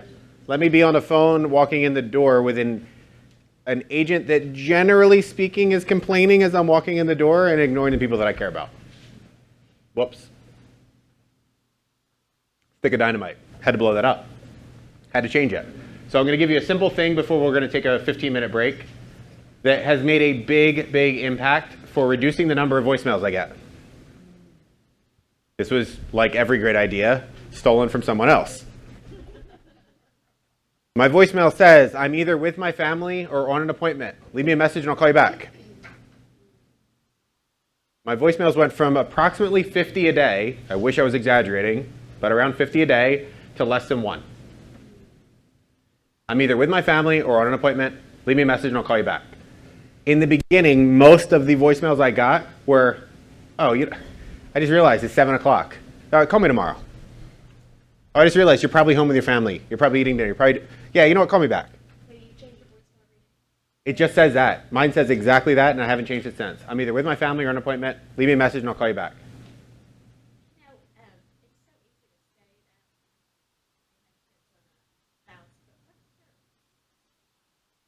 Okay.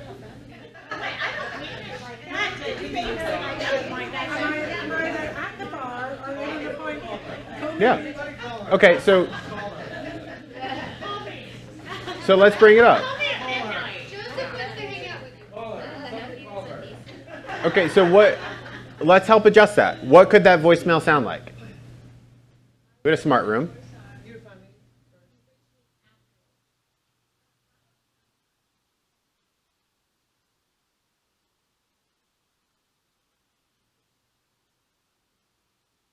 Okay, could be some version of that. What are you passionate about outside of working?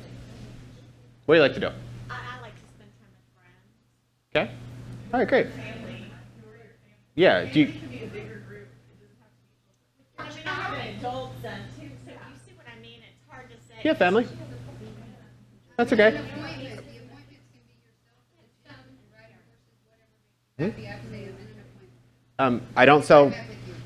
I don't actively sell real estate. I'm not actively in a leadership role. My phone still has that same message. I'm either with my family or on an appointment. I had 3 phone calls since we've been here. Since we've been standing here, and one of them left a voicemail. It's a recruit from Gainesville, Florida. She'll leave a voicemail and she'll call me back some other time. I don't live in Gainesville, Florida. It's a mega agent that's going to join our company. She's leaving me a message, and I'll bet if I listen to the message, it'll be some version of, call me back whenever you're free. What it has done more than anything else is actually reduce the urgency for me to call them back immediately. Really? Does that help, sort of? Yeah. All right, the other place I was going with that would be if you're really passionate about a charity. Is there something you're involved in? You're on a board, you're on an advisory council for some kind of charity. Hey, I'm either with my charity doing an event or planning for something or on an appointment. Leave me like the important part is get out first what's most important to you. Let them hear that. Is that part of your value proposition? And I would say the other thing that worked before we take a short break is not always having the answer. Is it okay to not have the answer even if you do have the answer? Here's how you got to that. What do you think you should do? Or what are you thinking up until this point? So what's a common question you might get from a seller? How much will it sell for? How much for, are they going to just call you out of the blue for that? Yeah. What would they call you out of the blue for? Yeah. How much do you think it's going to sell for? Great. Based on the market, what do you think is going to happen? Based on what you've seen, what do you think? Based on our activity, what do you think? Throw that back at them? Pose it in a question. It could be in a light way. But what do you think? Okay, great. And I appreciate that. And as partners, I think we're in this together. So as partners in selling your house, based on our activity, what are you feeling? What are you thinking? I think you can make it conversational. That's my point of that. And by the way, that may not be the best example. I'm also okay with that too. Quick question before we take a break. Just the question that I've been getting.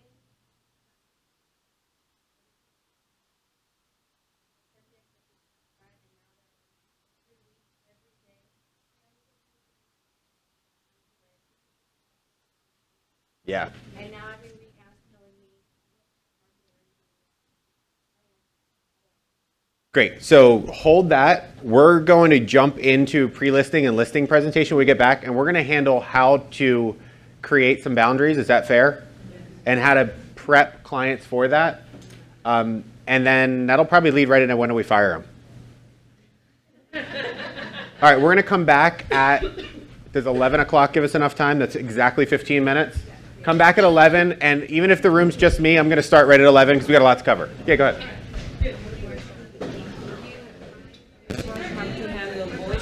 and how you handle all this testing, how you prioritize, because I'm doing other things and all this test is coming.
Hey.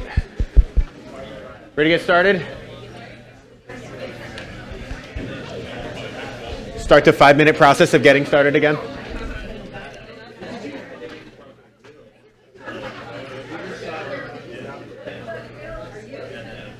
All right, where'd we leave off? Where'd we leave off? I'm going to turn it over. There's an announcement to make, so we'll start getting back together. We were talking about voicemail. We were talking about voicemail. All right, I'm going to turn it back over to Michael that has an announcement about I'll be honest, I haven't heard about this coming to a market center, so you guys are in for quite a treat. Okay. Well, we're going to talk for a moment about Bold. Bold 2.0 is very, very different than the Bold you've taken in the past. The focus on that, I'm going to just use the words here, and this is blasphemy, but it feels a little Buffini-esque, right? So a lot more focus on technology, a lot less focus on the cold calls, a lot more focus on your database, which is something that people gravitate to, and we know that it's effective. So Bold 2.0 feels very, very different. This next Bold that we're having is something we've never done before, in that only cappers are invited. Right? Only cappers, only the people in this room and other cappers are invited to take this Bold. Now the reimbursement program is different as well. The reimbursement program is 2 transactions, not 4 transactions. So first one you get back $400, second one you get back $400. So basically we're covering your Bold for you. The criteria is I need you to take all 7 steps or to have a really good excuse ahead of time why you can't take them. And it's going to run successive. So it starts April 1st, and then it will be no pause, which we typically have after the first one. Okay?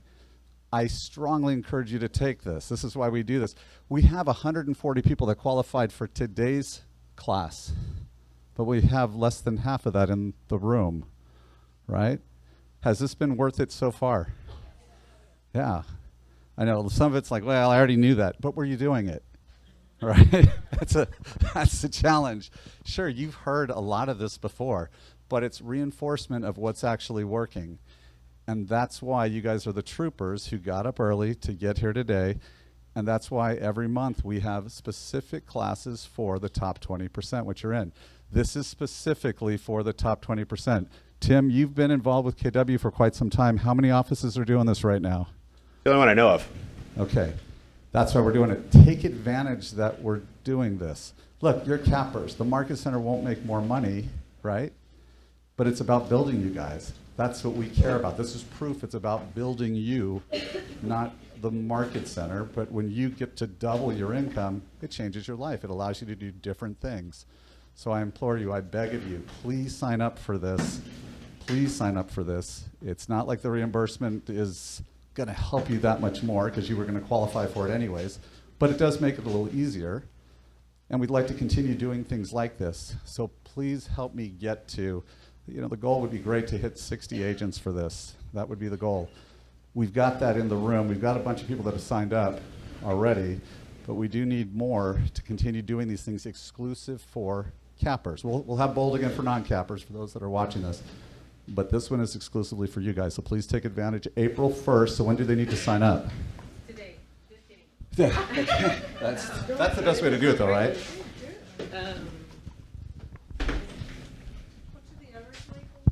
Okay, 6 so a.m. to 7 p.m. It's extra long, but you could. Oh, it could be 8:30. Okay. Okay, so I just sent you guys, to all of you that are in the room, an email with the with 2 registration links. So the first one is going to be if you want to register just for step 1, which we know is free, and the second one is you want to register for everything. I also put on your tables the registration form. So I only need your first name, last name, and email if you want me to register for first step. Also, next week, I'm going to open it to other KW offices to invite other cappers. So if you want to hold your spot, just let me know. All right. So knock that out. Yes, and they are Yes. also on the card on the back of this little invitation. You have all the dates. Does everybody have one of these? Okay. If you It don't, starts April 1st, and it's going to be every time on Wednesday, and 7 weeks from there. It's from 8:30 to 3:30. nice and easy, right? Breakfast and lunch will be provided. Awesome. Guys, please take advantage. So if they wanted to do it right now, how would they do it? They go to their emails. I just sent you guys like 5 minutes ago an email from my email. All right. Don't so wait you on can this. look for that one. Because and we're click opening it there. up to other offices if we do not fill it in here, because we still want to have it for those that did sign up. But please take advantage of it. Don't lose out on opportunities like this.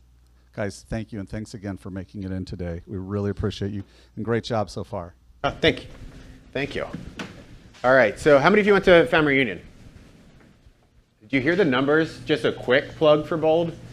In November, I think the number was 5% of the entire company took Bold, and that represented 51% of the contracts written during that time.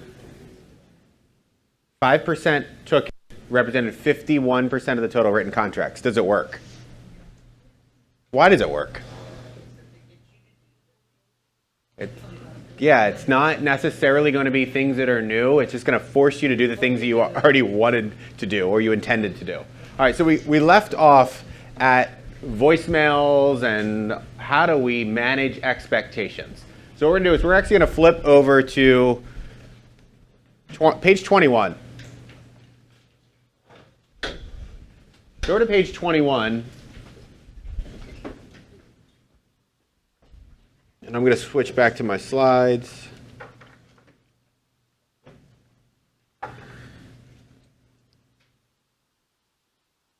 I just want to touch on this really briefly. Able, willing, and ready. Or able, ready, and willing. So when you're looking at your pre-qualifications of sellers, which one of these three is most important?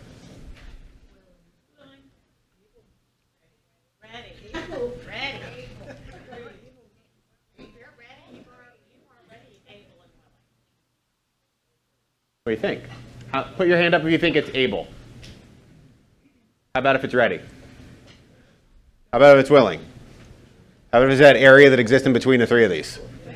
Yeah, you got to have some, it's kind of a trick question. That's only like the 12th one I've given you today that's trick. That's not the intention yet. Look at the middle. They have to have all three of these things. They have to actually be able to sell their home. They have to be ready, like now, to sell their home. And the willing part, how do you measure if they're willing or not? Yeah, that motivational part. How do you determine if they're motivated?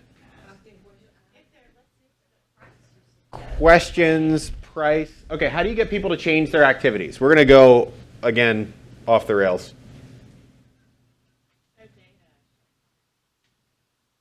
Yeah, we're going to look at exactly that. How do you get people to change their actions? So if you want somebody to do something differently, how do you do it? I'm going to give you the steps.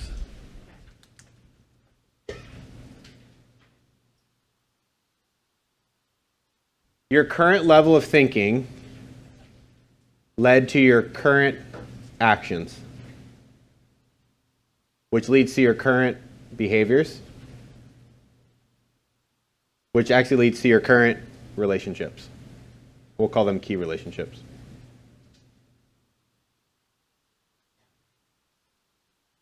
So the way that you think actually does impact what you do, changes your habits or your behaviors, and it actually leads to who you're in a relationship with. So which gives you your results. Good, bad, or indifferent. So if you want to change your results, what do you actually have to do? You change the way you think. How do you change the way you think?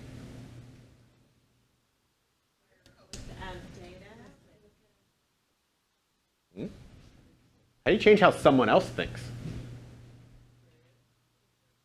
Some data, maybe. You're not wrong. Questions.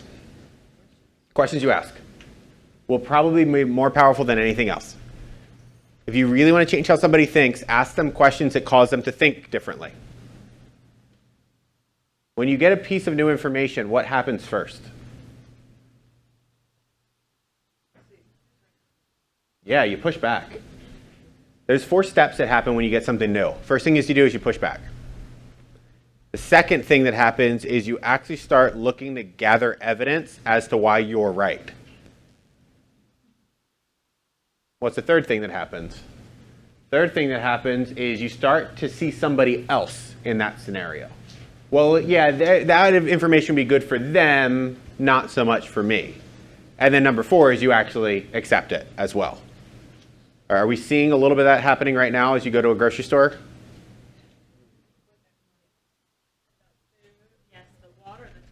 There's things that are gone because people are reacting in a certain way. They're thinking a certain way, which is causing actions, which is resulting in behavior, and their key relationships with the other people that are saying it are actually leading to different results. Does that make sense? And it perpetuates itself, good or bad.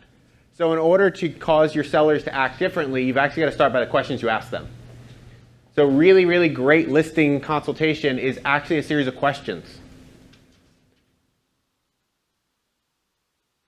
That makes sense?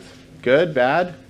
My listing presentation when I was an agent the last year was my iPad with comps, and a contract, because I still had them sign a physical contract.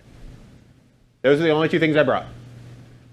I brought my iPad because I didn't want to leave them with the comps. Sorry, this is my only copy and it's digital.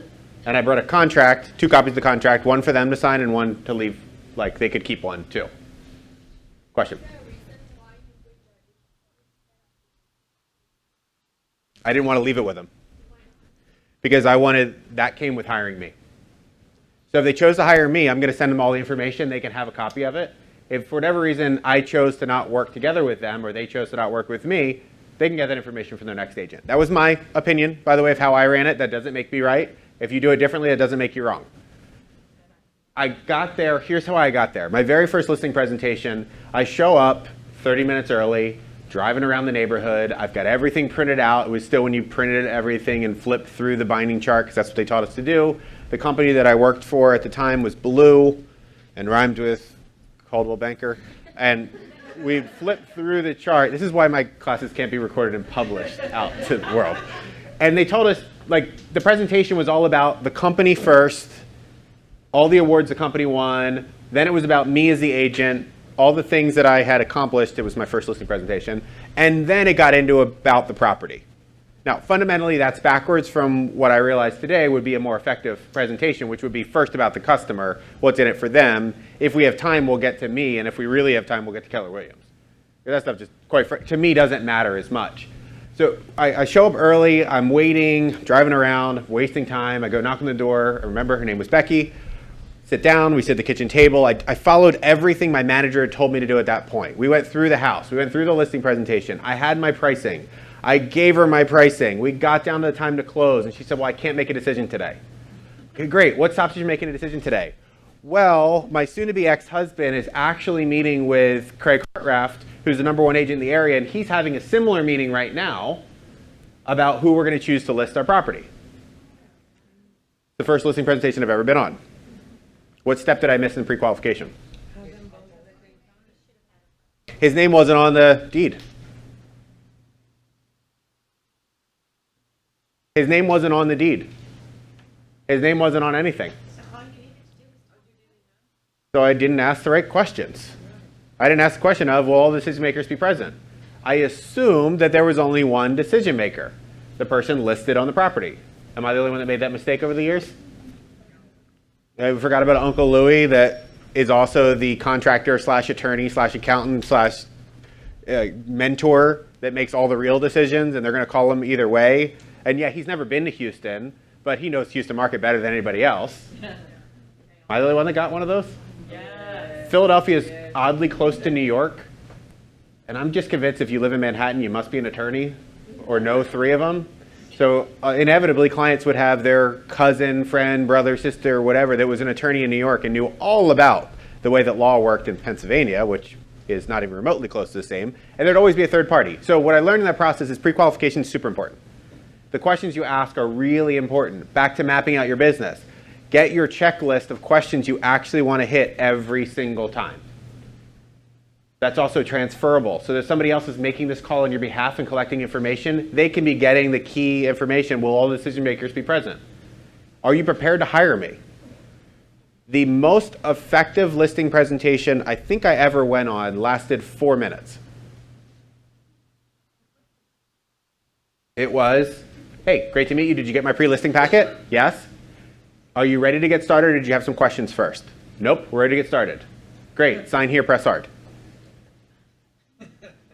What are your thoughts?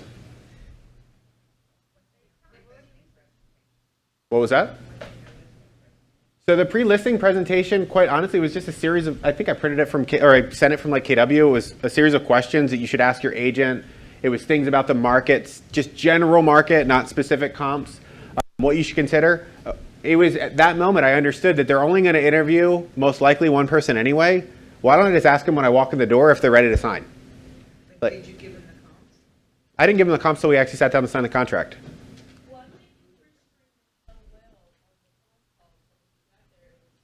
It was the meeting before the meeting. It really was. So if I lean back to what it actually was, it was the questions that were asked that they were convinced that I knew enough to sell their house. And it became that the price was the only thing left we had to figure out. Well, who determined the price? The market. So if you can get that language in your head the best you can, the market suggesting your house is worth this. The market can be the evil person or entity. It's not me. I'm giving you data. The market suggests that your home is worth between $350 and $375. The only question is, how would you like to position your home? Does that help? Is that hard to break? If you've already said, I think your house is worth, or you might think your house is worth. The market. Let the market be the bad person. And my best practice that came out of compliance, that stuff from attorney friends, because we all have them, was give them a range. I personally like the range. And the way that I think about real estate, and I hope this is helpful, how do people search for real estate?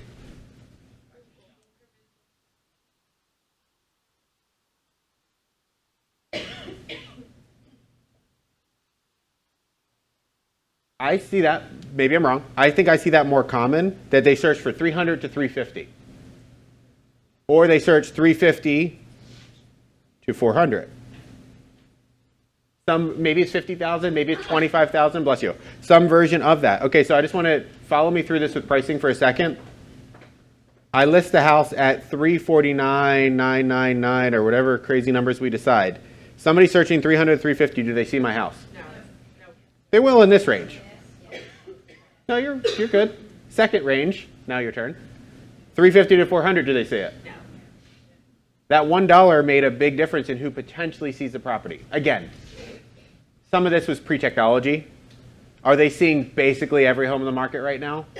There's some filters that they may set. That's how I convince my clients to list at exact numbers. We listed properties at 400,000. We didn't list them at 399. We listed them at 350. Just makes sense. Well, here's the other expectation in that. When we reduce the price, how much are we going to reduce it by? What's the next? So how do people search? What's the range they actually search in a search engine?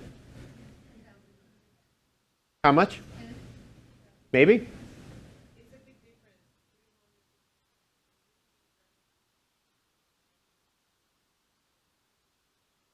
Okay, so what's your average price? That's okay. I'm just picking arbitrary numbers. 150? 250. So where would somebody 250 search from as their high end? So if I'm representing a client and we started at 275, where's our next reduction? But if somebody's searching in $25,000 increments, what am I prepping them for right away? I'm setting it up at the expectations. By the way, this is a difficult conversation, and the first thing you're doing right now is pushing back. That's okay. I'm setting it up from the beginning that we're going to do a $25,000 increments in reduction or more. Yeah, I can see that look from a lot of people in the room. That's okay. How do you feel about that? Is that a hard conversation? Yeah. What did this cause to happen? Did they price it right the first time? So what I'm suggesting to them that we're going to price it within a range that somebody can search, because if we're wrong and the market actually tells us that we're wrong early on by the number of showings and the number of offers, the market's telling us that we need to make some drastic measures right away. And that drastic measure is going to be to reduce it by 25,000, because that's how people search. So why don't we just save ourselves some time and price it right today, or else we're chasing the market? Does that help a little bit? I get it. It's a tough sell. Are you willing to walk away from the listing if it's overpriced? Easy to say, yeah. It depends is the short answer. All right, let's be honest. How many of you have taken an overpriced listing? Okay. Why? I did. Maybe somebody will want it. It's a sign in the ground. How much does it cost you to list a property? I don't know. Have you ever calculated it? What does it cost you to list a property that doesn't sell? Photo, sign, time. Is your time worth something? I hope. You got a lot of that. We already said a seller takes on average 8 hours start to finish. What's 8 hours of your time worth? What's that negative stat worth that says you didn't sell that house? In the back. Question. Sometimes they do. How will we know if that's going to happen or not? The market's probably going to indicate pretty quick. So I know some agents that automatically put price reductions in. I don't know if you're allowed to do that in the state of Texas or not. That, hey, after 2 weeks, we're going to reduce it. We have a schedule of what's going to happen. We're going to be, here's the downside. What happens every day that the house is on the market? What happens to price? Let's just be perceived value goes like this. This point, generally speaking, is somewhere between 2 and 3 weeks. And then every day thereafter, the house is actually worth less money. What are your average days on the market right now for a house that's $250,000? 64 days? It depends on the neighborhood. Okay. Neighborhood specific. Can we use 60 as a number? Yeah. All right, great. So any day after day what would it have to be under contract in order to close in 60 days? Is that 60 days it's on the market before it goes under contract? Yeah. Before it actually gets accepted, and then another 60 days before it closes? Okay. So could we, if that's the average, could we argue that day 61 the house is actually worth less money than what's currently listed? The market is suggesting that every day after day 60, the value goes down. Does that make sense? So for you, it may not be 2 or 3 weeks. What happens to your showings after 2 or 3 weeks? All right, is it likely that we're going to get a higher price with less showings or lower price? Do you hear what this is? It's just a series of questions. By the way, I don't know your market at all, nor do I claim to be an expert, yet every market I've ever been to is unique. And I say that smirking because it's always unique. Sellers are the same. They want the most money possible for their property. Buyers are the same. They want to pay the least money possible for the property. Our job is to interpret the market to help them make a great decision.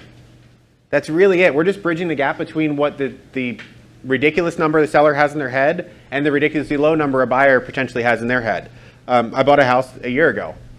I wanted to pay less than the sellers offered for it. The sellers wanted to accept more money than I was willing to pay them. And at some point, we met in the middle. Does that sound normal? Normal transaction? And everybody feels like they lose just enough. Like I was willing to go up a little bit. They were willing to come down a little bit. We go through the walkthrough and they took away some things that I thought were included. Am I going to blow up the deal over a couple $100? Probably not. Whatever. I accept it. They left us a bottle of champagne in the fridge. Okay, cool. They did their little happiness that was it. Okay, you figure it out along the way. Point of that is, actually that comes from the expectations we set right in the beginning. So your setup of what's going to happen throughout the transaction, the questions you ask are actually preparing them for future conversations. We talked during break about one example that Ben Kinney used. You're not going to like the conversation we're about to have right now about your price, yet you're going to like it a lot better than 6 months from now when your house is still in the market. How do you feel about that? You're not going to like the conversation we're about to have right now about the price of your property, yet you're going to like it a lot better today than you will 6 months from now when your house is still in the market. This goes back to motivation. Let's take a couple as an example. Well, husband and wife, and they've got 4 kids under 5. And they live in Houston, and they're going to sell their house. And they're going to list their house at $300,000, and the market probably suggests it's worth $275,000. Husband's taking a job in California. He's got to be there in 90 days. How motivated are they? Maybe. Let's imagine he's actually got to start there next week, and he's going to move without the family, and mom's going to be home with 4 kids under 4. What's their motivation? There's things to maybe. Do you know a good divorce attorney? The motivation changes. So does motivation change? Yes. How will you know? Go deep with questions. Questions are your listing consultation. It is a series of questions about motivation and about do you want to work with them? The more questions you ask, the more that you'll uncover, and the more crazy will come out or not come out. Should have known when I walked into the house on Poplar and I sat down and they told me how they've been trying to sell their house themselves because they're afraid to have anybody else come into the house because the house is haunted and all these things that listen. And I'm not judging them for their opinions of that. It really came down to they lived in a place of fear. And they were convinced that the world was out to get them. So this couple, I decided to take their listing. It was priced too high because I thought that a sign on the street would be better than somebody else's name on the street. I was wrong. And they were going on vacation 2 weeks later. After a lot of talk and letting them realize that the first 2 to 3 weeks of showings are arguably the most important, they wouldn't give me their alarm code system. They said, well, you know what? Respectfully, it's going to be very difficult for anybody to see your property if the alarm is on. Okay, but we're actually going to give you our key fob. They had a key fob to unlock the alarm from outside, which is a bizarre system that I haven't seen since. And you push the button and the alarm either went on or off. So I had to go to their house before every showing to unlock the alarm so that the agent could come in the next 30-minute window, show the house with the key in the lockbox, then I had to go back up to the house afterwards and turn it back off. So I won't forget, they had a Tuesday night showing. I went back up there at 9 o'clock on a Tuesday night, clicked the button, went back home. I'm at a meeting on Wednesday evening for a charity board, and my phone is exploding from them. Decided to step out, take the call, and I got, I had a fierce conversation that I was on the receiving end of about how their alarm was off. That I didn't push the button apparently correctly. There's no noise. Like I had every excuse, but the reality is it didn't matter at that point. My first question was, is the house okay? Oh, it's fine. My second question was, when can we meet? Well, like in the next hour. So I left my charity board meeting and I sat down with them. And we had a very frank conversation about why this was causing them such heartache and headache. And it was this place of fear. There was something that happened in their life that caused them to have a place of fear, which all of a sudden I became real estate agent to psychologist or psychiatrist. Like, what just happened? And it led to a series of conversations that ultimately they needed somebody else. I was not the right agent to meet that expectation. When I reflect upon it, I oversold my services. They were for sale by owner, and I took the approach of I'm willing to do anything it takes to sell your house. Oh, careful saying that. I realized that I wasn't willing to do anything it took to sell their house, like deal with an unrealistic expectation for showing the property. What do you think the feedback is I got from the 5 showings? Overpriced. Overpriced. No one said it was haunted. It never sold. It might have been. They ultimately ended up moving out of the state, and they decided that they were going to rent out the house. I just lost contact. That was a delete their number kind of conversation. I'm good. Yeah. It was all right. Let's really be totally transparent. What actually happened during that time? I didn't have enough leads. If I would have had enough leads, I would have said no. So for every one of those crazy clients, all of you just went to a crazy client. I could see it happening. There was somebody that came to mind. You might have it listed right now. Who would you decide to make available for somebody else if you had enough clients? Who would you like to refer that person to? Your biggest competitor? I don't know. No. So does that help? Does my stupidity help you? My failing forward? I think that's how we say it properly. All right, so page 23. The lead conversion model. I just want you to consider a couple things on this model. Capture is all about entering somebody in as a contact in command. When you capture their information, you're actually entering them in as a contact. When you're connecting with them, you're probably putting them on a smart plan of some sort. Cultivate is also some kind of smart plan. Close to appointment is opportunities. So when you think of command for a second, I want you to think of contacts as being your CRM. Actual contact is a CRM. You've got a portion of it that you enter their information, and then you've got this awesome timeline that you get to see what they're doing. How many of you are starting to send out your app? Consumer app? Okay. Is it working? Okay, cool. My opinion, if you'll allow me, have them have your app too, because when it gets better, you'll want to be first. The agent that's a recruit in Gainesville that called me a couple of minutes ago, I haven't called her back because I'm here. I gave her my app as a recruit. I just shared it with her. Now, I don't have a license in Florida, yet she's able to search for property there. The really nice part, I can log into command and I can see what she's doing. Great. For recruit, for outside of the area, it might work well. I'd say just my 2 cents, bear with it. It'll get there. It'll start competing with the others.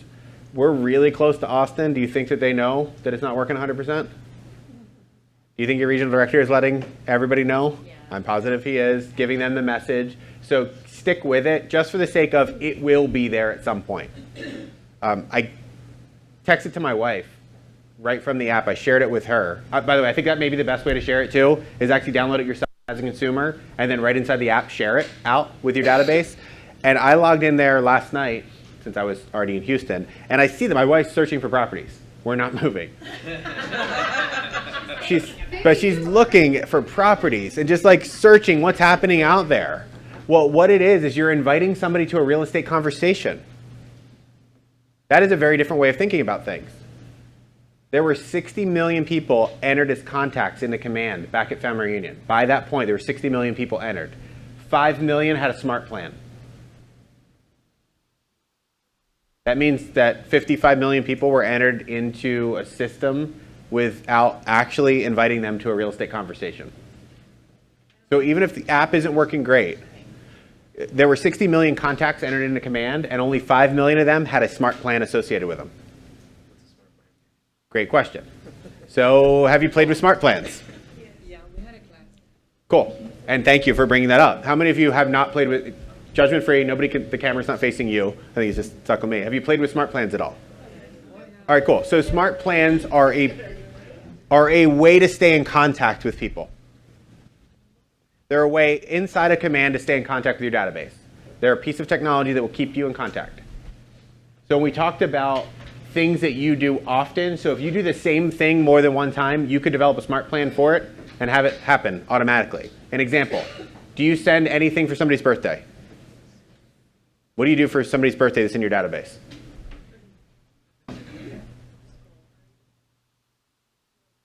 Text or email? Cool. And I'm sure that if you didn't text somebody in your database on their birthday that it's a contact that's not a friend, they would have been heartbroken. I did not get a text from my real estate agent. I feel so terrible. That real estate agent that sends me their magnet, they didn't text me, they didn't reach out to me. I'm not picking on you. This is all of us. I'm saying my own thing. The way that I reach out to people on their birthday is I often just type into Facebook, happy birthday. Sometimes I get a little extra lazy and I just put HBD. And if I were to miss somebody of my 4,830 contacts, of which I probably know 10, they are not going to be heartbroken because that guy, he did not put happy birthday on my timeline. What would they care about? Text, by the way, is more personal. So yes, I agree with that. What else might they care about?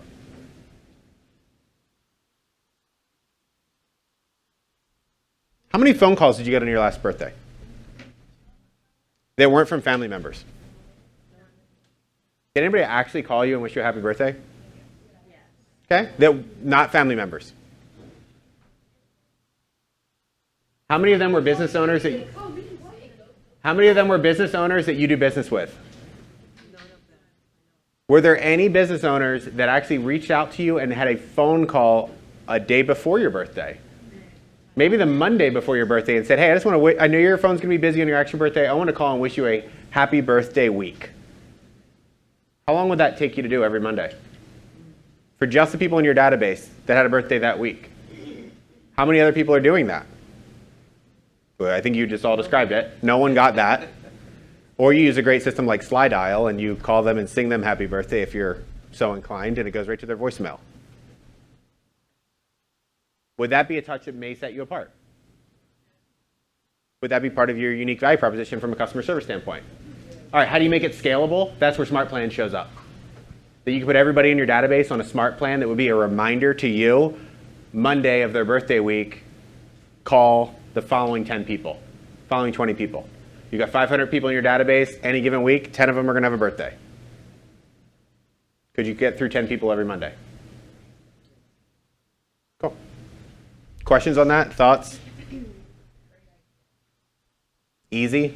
Scalable? Are there a lot more ideas like that that you can come up with for your database?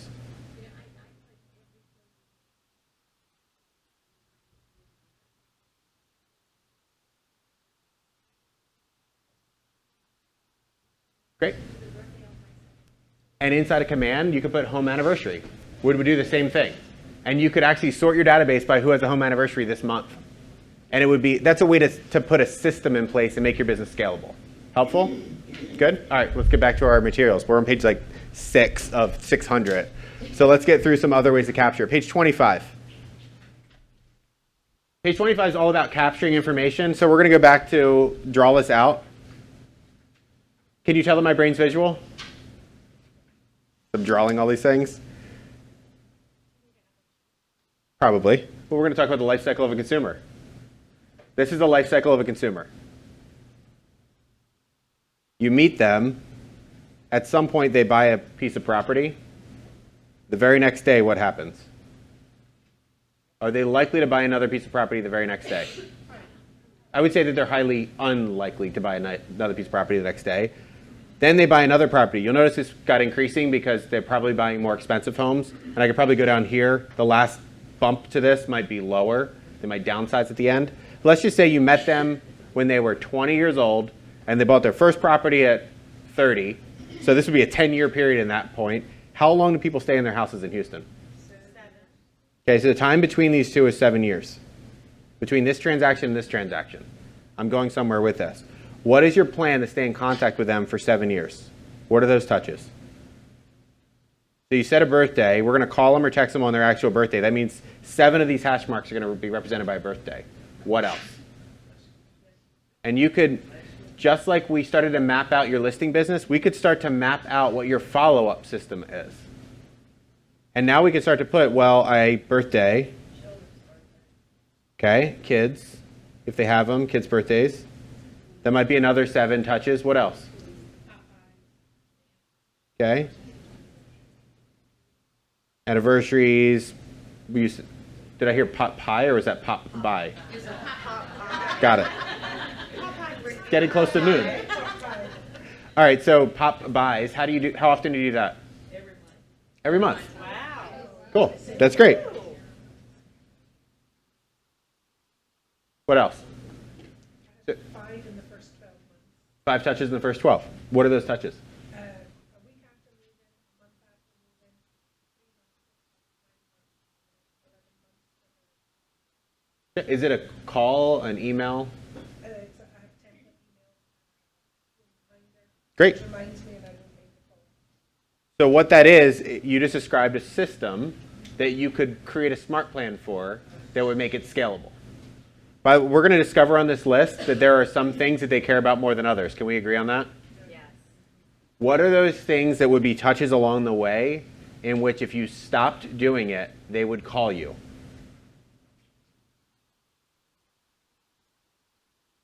Client parties. You mean they're not going to stop if you forget their kid's birthday? They might not. But what are those things that if you stopped doing, they would actually notice? Well, like the calendars, Huh? calendars. Yeah, sports calendars work really well. My first year when I moved to Philadelphia, I sent everybody a Philadelphia Eagles schedule. And I got a phone call immediately from my only at the time past client. She said, I got so excited because they were big in an envelope that I thought you sent me Eagles tickets. Whoops. Yeah, no, there wasn't a next. She still lives in that house this many years later. Nope, didn't send them that. However, saw it on everybody's calendar. The next year I did it again, and I spent whatever money it cost for those calendars, and then I didn't do it again. And I'll be honest, not one person called me to said, I didn't get your calendar that year. Well, at this point, some of those are relevant, some of those aren't. So it's a good idea to re-inspect. What are you doing consistently? My biggest aha as I went through this exercise the first time, I didn't have a consistency. There weren't consistent touches. In the back.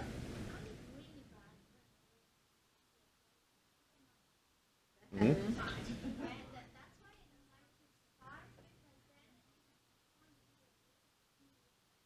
Yeah. So, yeah. Thank you. Interesting that already built into smart plans. So if you enter a contact in the smart plans, and on the right-hand side, you can add somebody to a smart plan right from their contact portion. And there's a contact portion in smart plans that says birthday smart plan. And all you have to do is click it. And you've now added somebody to a birthday smart plan. I'm not suggesting that replaces something you're currently doing. What I am suggesting is a system is better than no system. This is making an assumption that you actually entered their birthday as their contact. We've got this really amazing piece of technology that's easy to find birthdays. What is it? Yeah, it's Facebook. It may not have the year. Who cares? I don't care about the year. That's actually my first touch in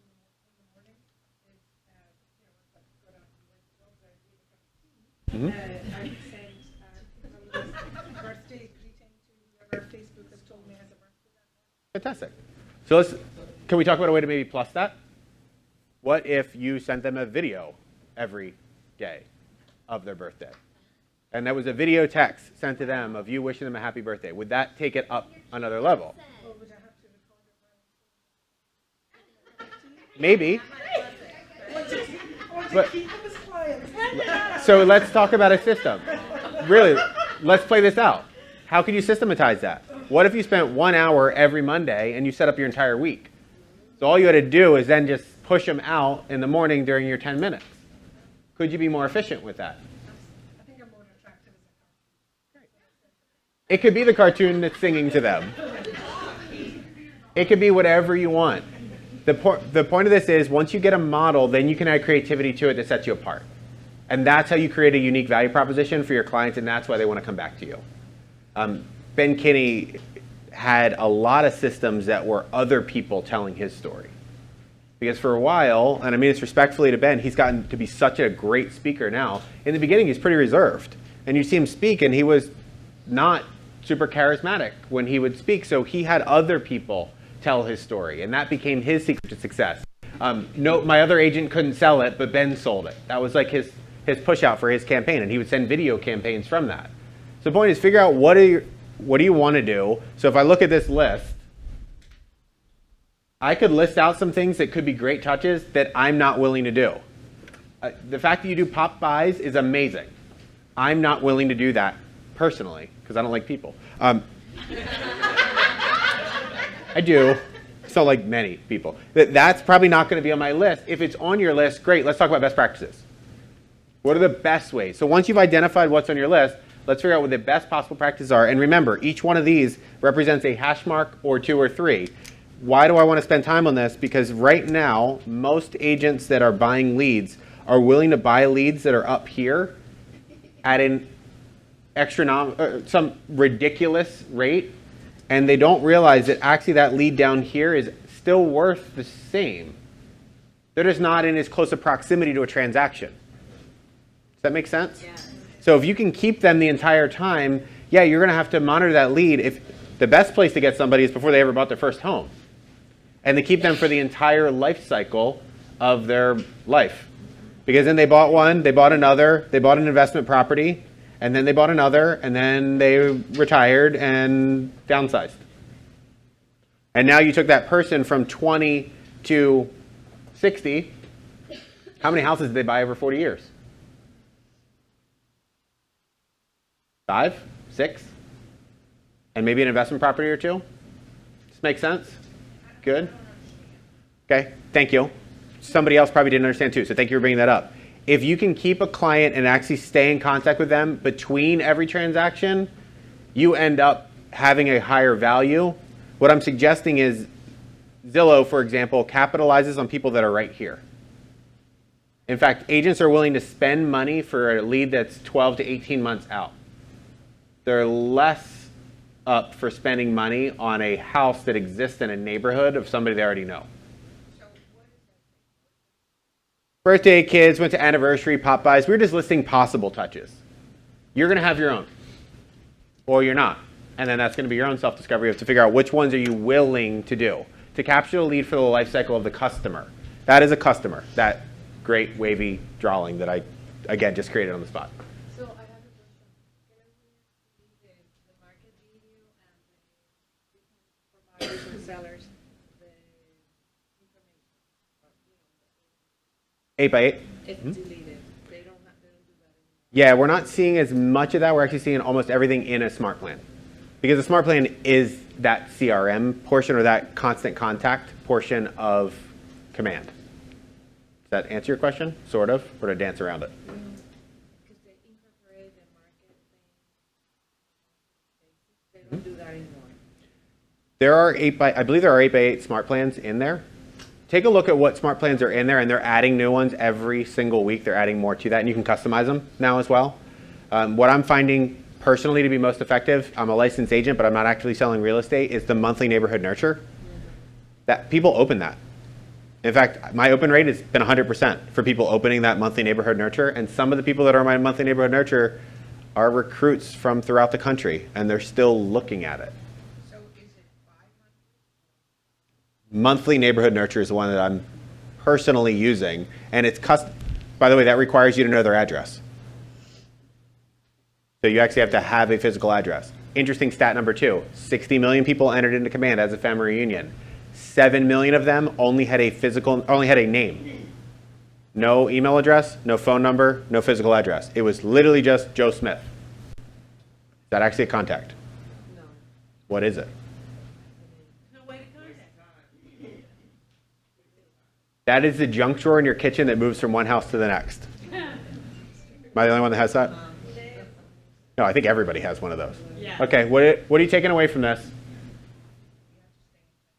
You've got to stay in touch with them. Yeah, absolutely. What does this have to do with pre-qualifying? We're only on page 27. That's part of the way you connect. So on page 27 at the bottom, not asking questions to get to know the seller and becoming so overly confident that you lose the lead. Don't sell, ask questions. And then I wrote on the bottom of this, how do they want to connect with you? How do your sellers actually want to be in contact with you? What's the average age of a seller? Are we allowed to talk about that?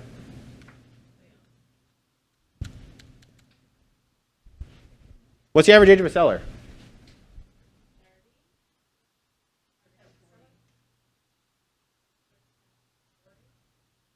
I've heard the number 56 as the average age of a seller in the US.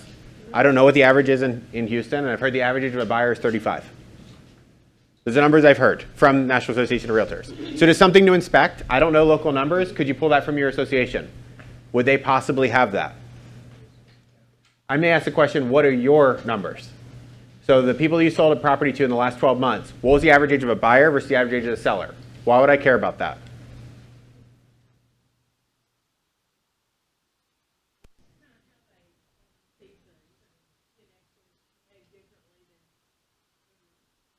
Not going to work. Too far away. Yeah, I think it's that, exactly what you said, under cultivate. It's the way that they want to receive information. 35, how do they want to receive information? Blanket statement. Yeah, text them. I don't know, maybe Instagram them? Is that a thing? Facebook message them. Maybe Snapchat them. I don't know.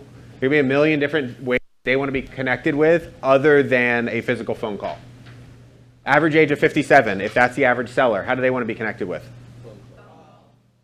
Maybe phone call. Maybe not. I don't know. Again, know your database. Know who's in your world. Know how they want to be connected with. Who has to adjust, you or them? Yeah, you've got to adjust for it. All right, so I had a conversation with an agent that didn't use technology. When I say didn't use technology, I mean she did not have an email address that she checked. She had an @AOL email address, and she didn't check that. What we discovered is by the way, she ran a very successful business that closed a lot of volume and a lot of units. What we discovered is she just needed a who in her world. She needed a person that could connect with the buyers that she was missing. Her average age of a client was the same average age as her, and that was the average age of a seller, not an average age of a buyer.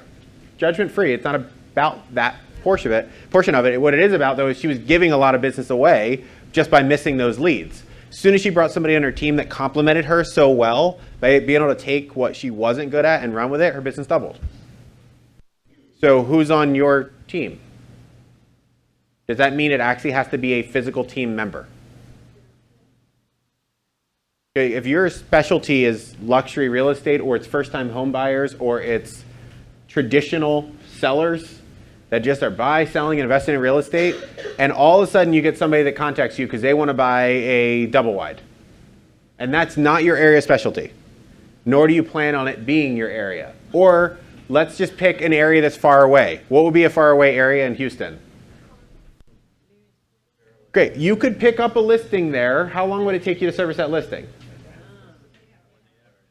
Would it make more sense to refer it to somebody there and have a strategic partner? So when I say people, it could be a strategic partner in your world.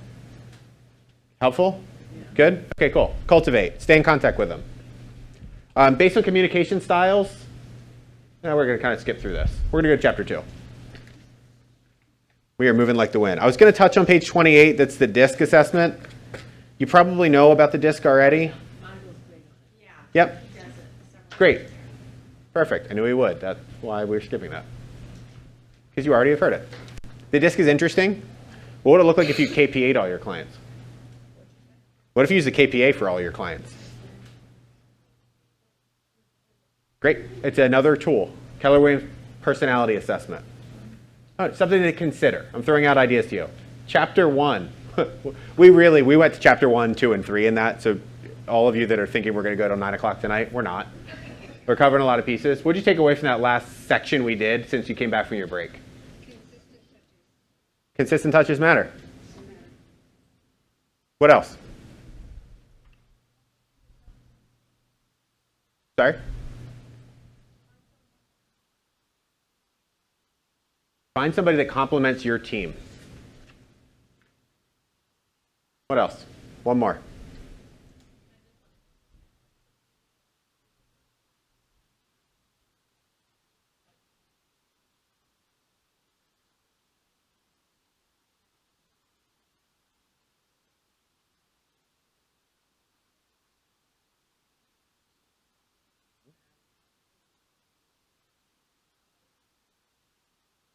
If I had to guess, there's a system behind that. It's just not at everybody else that didn't get a call on their birthday just got mad. Yes.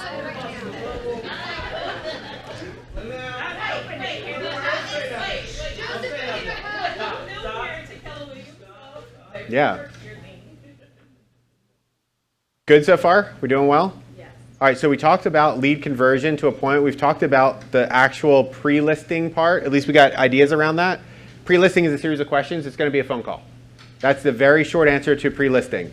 How do you deliver to them whatever you're going to give them as a pre-listing packet? Mail it? Okay. Email? Any other ways? In person? What's in it?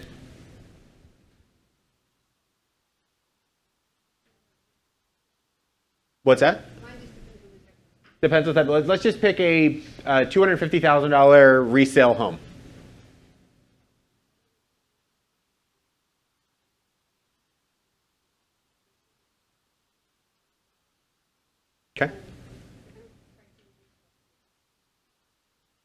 Okay. So is actually something you're sending ahead of time? Or anybody have an opportunity here to get a better pre-listing packet? No? Everybody's good? You're just crushing it? Yes, a better pre-listing packet. So let's look at this. Let's just get an idea through this. Page 49. Page 48 talks about your value proposition, and you'll see that your value proposition is about satisfying their needs, adding value to their lives, adding value to their transaction. Is your value proposition all about them? Do you help people sell properties faster than the market for more money with less headaches? Interesting. Everybody in here, according to what Gary said recently, actually has the same goal. Every agent in here has the same goal. You all intend to be the best agent in Houston. Can all of you actually be the best agent in Houston? Well, you can for your database and for your sphere, and that's great. So if everybody has the same goal, maybe we can look at best practices. So part of it is your value proposition. Second is your unique selling proposition, which we've talked about. 49 suggests that you have some kind of homework. Do you have to fill out any disclosures here as a seller to sell your house? Yes. How would the listing presentation go if you walked in the door and it was already filled out?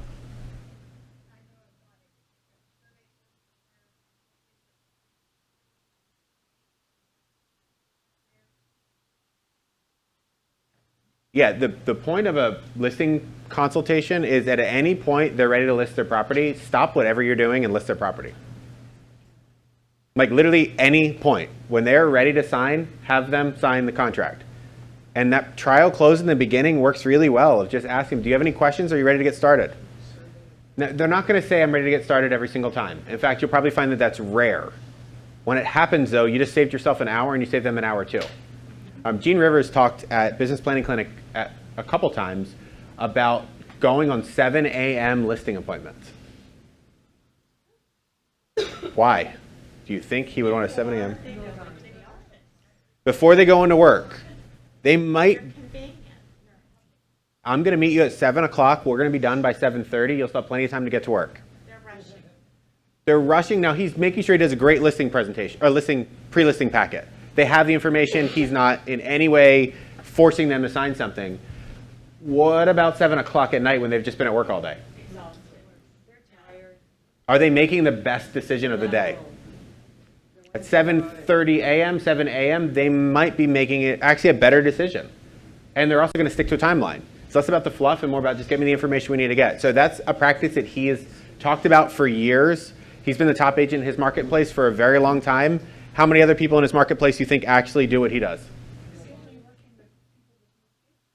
No, he is.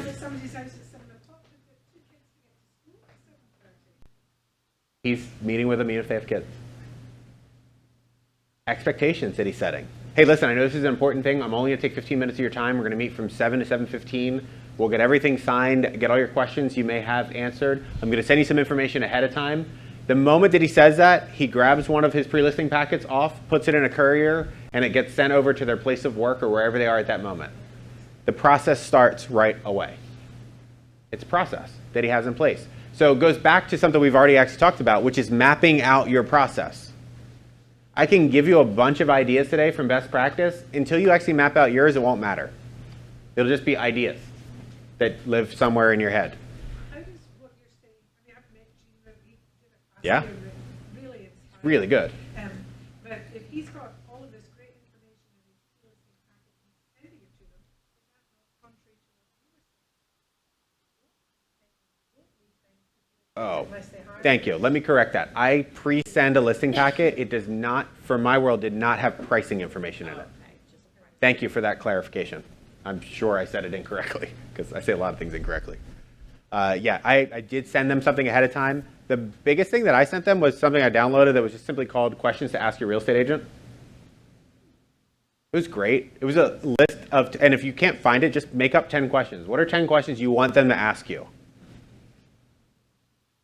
What's really funny, Where do I sign? yeah. Give them the 10 questions to ask you. They don't know what to ask you. This is probably the first time they've ever sold a piece of real estate, or it's the first time they've sold a piece of real estate in 7 years. Give them the quiz. Hey, here's what you should ask your real estate agent. And then be ready for those answers. Just be really ready for them. I even saw a version of listing presentation that was questions to ask your agent, top 10 questions. The very next page was answers to those questions based on what they provided as a level of service. How easy was that then for the agent to show up? The interesting part is I just gave you all the questions that I want you to ask me, and then I gave you the answers as I already prepared for it. That's like level 1 of a reference. Like if your first level of a reference gives you a bad reference, they're not a friend. That level should at least be good. It's the same idea. I'm giving you what to ask me so I can be prepared for it ahead of time. I'm actually pre-prepared for the quiz I'm giving you. Questions on that? Thoughts? Some of this stuff's starting to sound like not complicated. Sounds like more forward planning. I get a call, I get a referral, I try to call the person within a couple of hours and make an appointment as soon as possible. But that call and that appointment,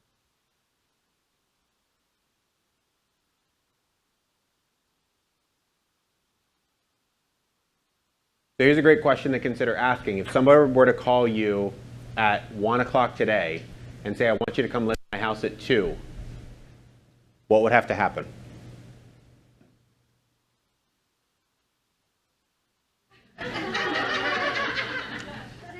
I got your number from my neighbor. You just sold their house. I want you to come list my property at 2 o'clock today. It's an hour from the time we wrap up today. What would you do? Do you have a packet that you can grab from somewhere or download or print or take with you and go list the house? Great. Awesome. So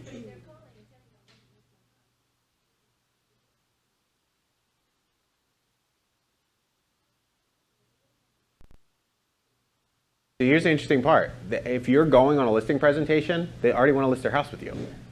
No seller woke up this morning, brushed their teeth, got a shower, and said, man, I can't wait till I meet a real estate agent today. Okay, I have a question for the room.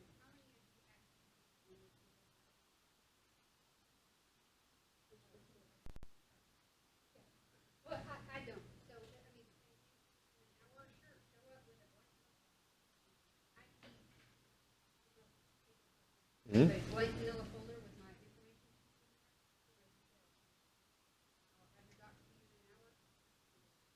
Great. But that's a system. So that's what you're describing as a modeler system. So whatever modeler system you're using right now, by the way, for some of you, the modeler system can't be done in an hour. I get that. How long does it take you?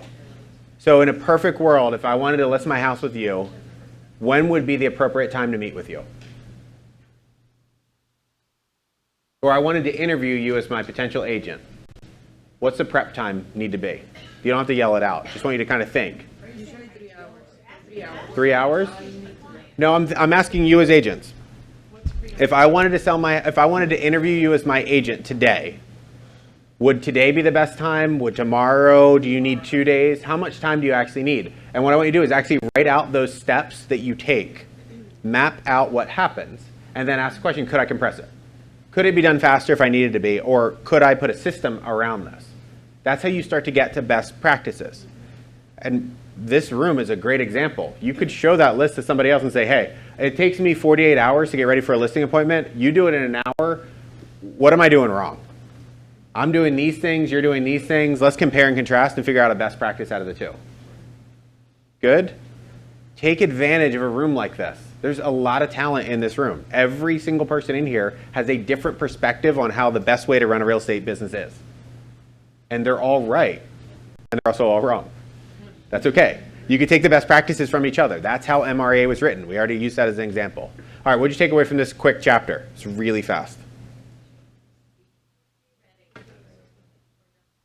The pre-listing packet needs to be ready right away.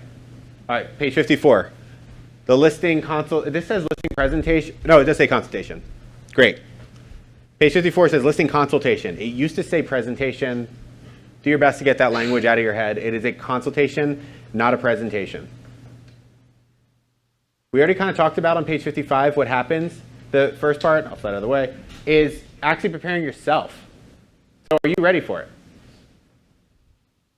They're intending to list their property with you. Don't talk them out of it unless you don't want it. There was a script that's been around forever, which is one of 3 things that's going to happen here today. How many of you are familiar with that? Yeah, how many of you have used that? Yeah. How many of you don't know what I'm talking about? One of three things is going to happen here today. Great, thank you. So either I'm going to choose to list your house, and that would be great, and we'll get started. You may choose to not list your house with me, and that would be great too. Or the third may happen. I may choose to not take your listing. While that may sound unusual, I only take listings that are priced to sell. Like you have your list of bullet points. You're capitalizing on a little bit of a fear of missing out. How many of you honestly have used that and it's worked?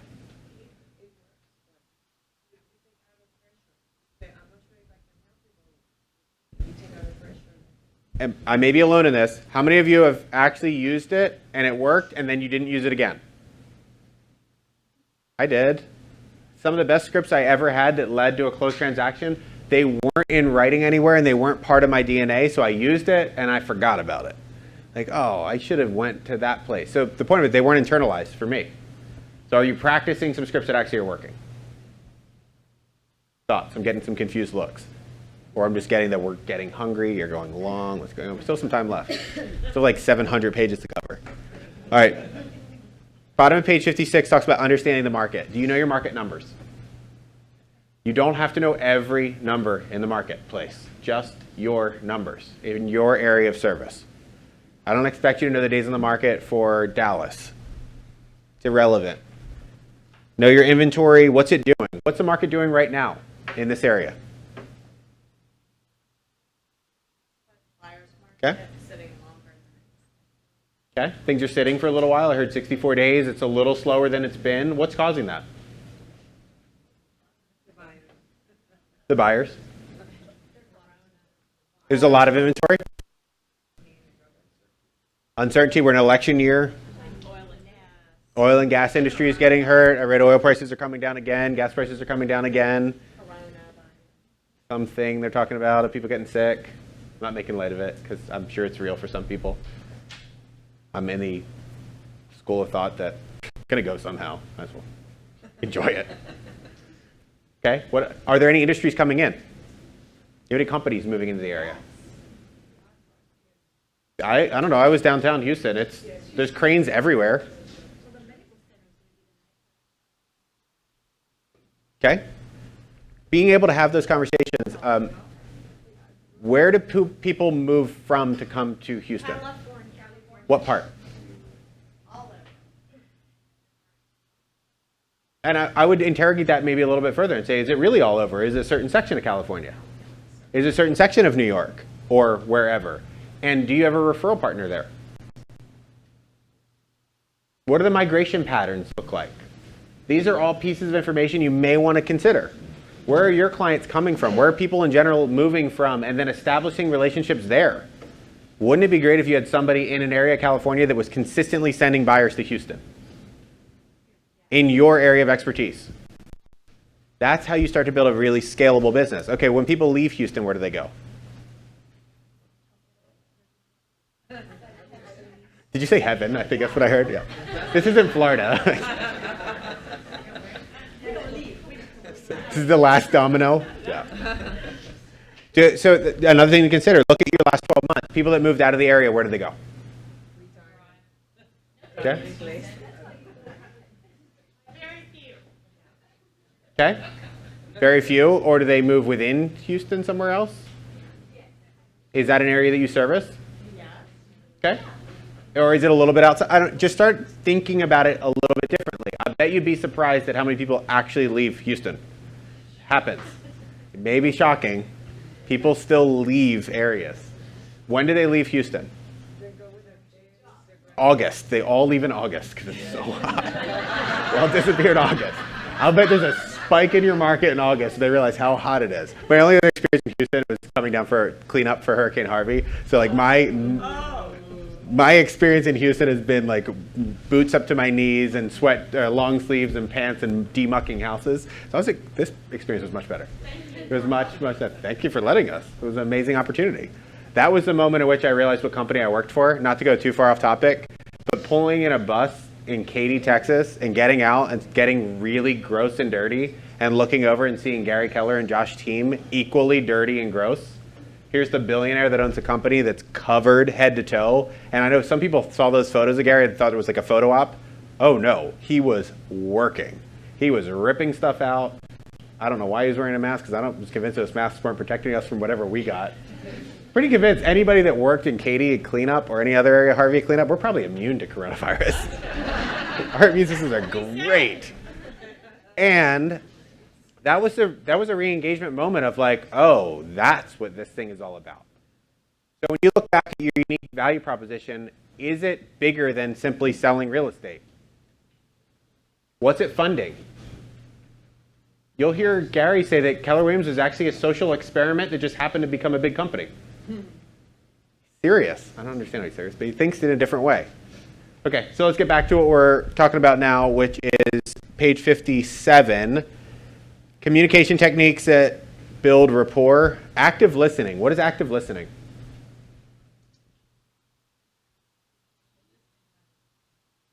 You're asking questions, you're listening to not think of what I'm going to say next. You're actually going, think of it another way, maybe going deeper in the question. All right, tell me more about that. What about that specifically? What about selling your house in the next 30 days is actually important to you?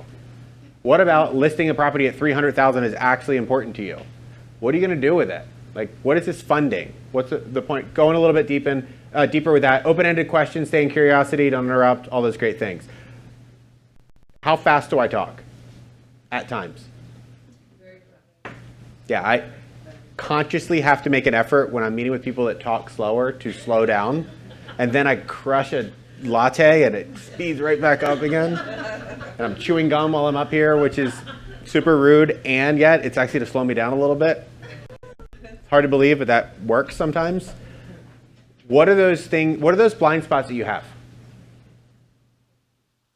What are the blind spots that you're maybe not identifying during a conversation, and who can help you with that? The bottom of page 57, be a consultant, not just an agent. Write somewhere on there, be an economist of choice. What does that mean?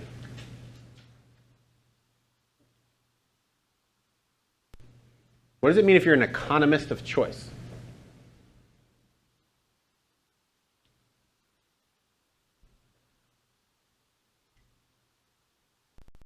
What do you think it means?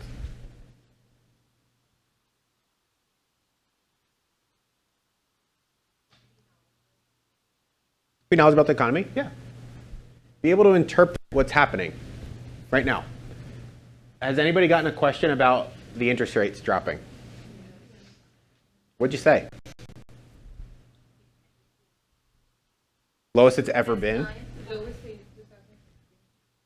Really low.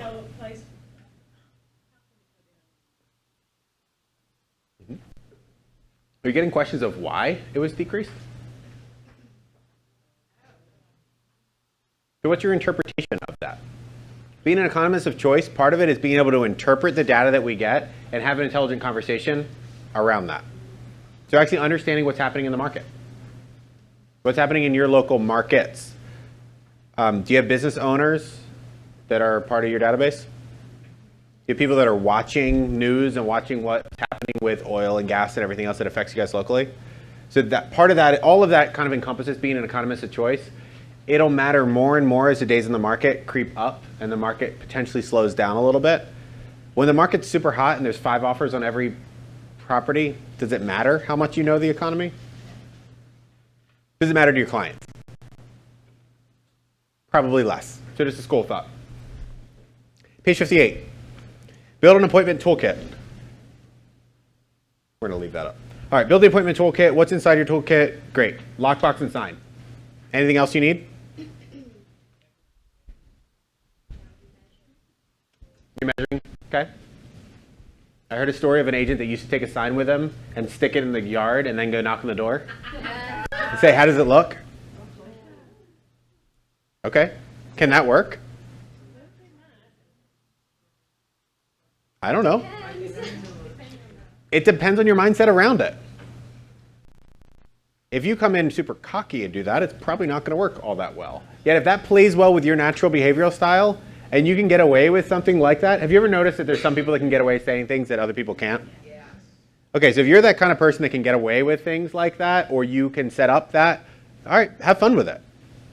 I find it to be kind of funny. Hey, how does it look? Should I push it all the way in the ground? What do you think? You like the way the sign looks? Now, that may depend on where the referral came from. It may also depend on your own reputation. So just be ready for those kind of conversations. Page 58, the actual consultation. Confirm the appointment. I know that seems silly. Confirm the appointment, though. We're going to skip ahead a bunch. I told you tech was going to break. Almost a guarantee.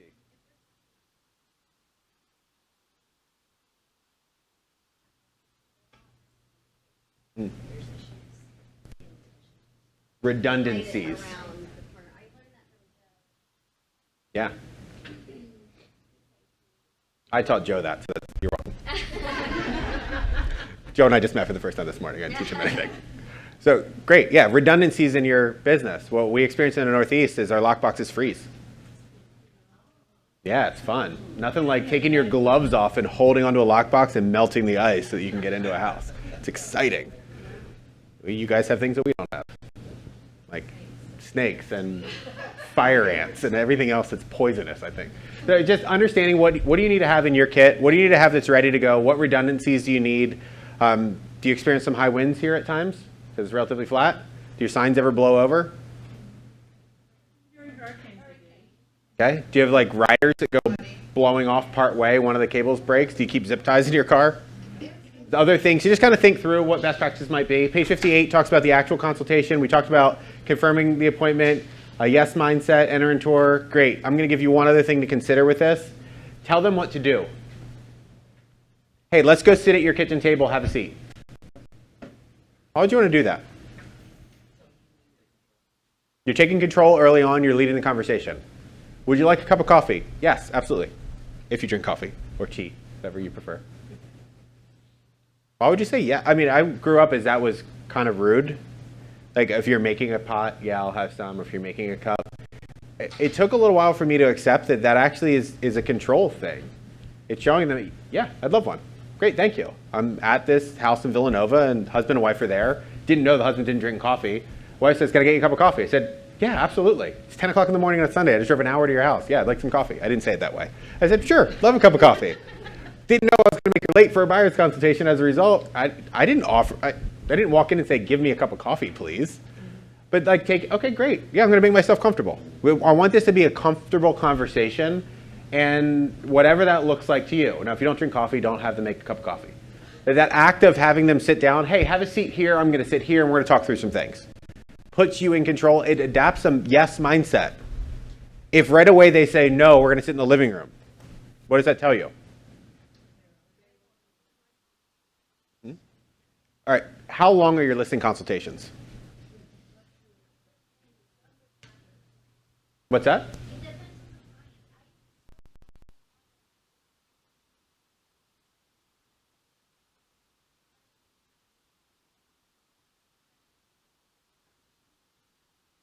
All right, so here's a great best practice, especially for those high Cs that ask a lot of questions. The great news about high Cs, they also follow a lot of rules. What if you started your conversation with, we're going to spend about 30 minutes going through this. So in the next 30 minutes, I'm going to answer all the questions you have. What did you just tell them? At what time did I tell you this class was going to end today? And I'm going to honor 1 o'clock. And if we're not done and we don't get through all the pages, who cares? I hope you got value. That's the goal, is for you to get value out of the conversation. But I'm going to honor that time because I set it out as an expectation in the beginning. So if you set the expectation that it's going to be 30 minutes and at 29 minutes you say, hey, I realize that I prepped this to be 30 minutes. I want to make sure we've covered everything we need to. Do you have any further questions? Are you ready to get started? I've actually built in a close already into my future conversation. Does that make sense? Will it work every time? No. Sometimes it's I have a hard stop. I've got a hard stop at 7 o'clock tonight. I know it's 6 o'clock now, but I just want to prepare you for that. I've got a lot of stuff I want to make sure we get covered and all the questions you have answered. No matter what, we've got to stop at 7 o'clock. Now, something Diana would teach in Bold and other classes is she was willing to stay as long as it took. So she may start out with, we're going to end at 7 o'clock, and if there's still questions, you know what? If it's okay with you, I'm going to stay as long as I need to answer all the questions you possibly can. Any question, my intention is that I'm not going to leave here until you're satisfied with me being the agent that you choose to hire to work for you. So she would tell us a story that at times she'd leave the appointment, offer to cancel the rest of the appointments. Are any of you doing that? In the rare circumstance they're meeting with more than one agent, you're offering to call the other agents on their behalf and cancel it. But if you're not already doing that, do that. It's great practice. They often feel bad canceling the other appointments. So I'll ask, are you meeting with anybody else? Yeah, I'm meeting with Joe Smith and Bill Hobbs. Okay, great. Out of curiosity, would it help if I were to call them and let them know that you've chosen the list with me? And if they have any buyers, they can start bringing them through and we put it on the market tomorrow. They say yes almost every time. Oh, would you be willing to do that? And one of those phone calls, this is a safe environment, right, that's being recorded, was to Mike McCann, because I was in the Philadelphia area. And I left an appointment, and they had a meeting scheduled with Mike, and they chose to hire me because I wasn't willing to leave without that listing, because I knew I was competing with Mike. And I called Mike and said, hey, Mike, you know, the Smiths have decided to list their house on 123, or whatever it was Juniper Street, with me. I just wanted to give you a call first as a courtesy and let you know they're going to be canceling their appointment. And you've probably gotten to see Mike on stage a couple times. What do you think Mike said?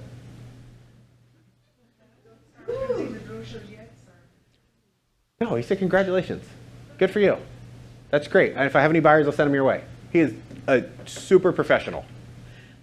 And he said, the guy was so rude to me, so I said, I backed it up with text.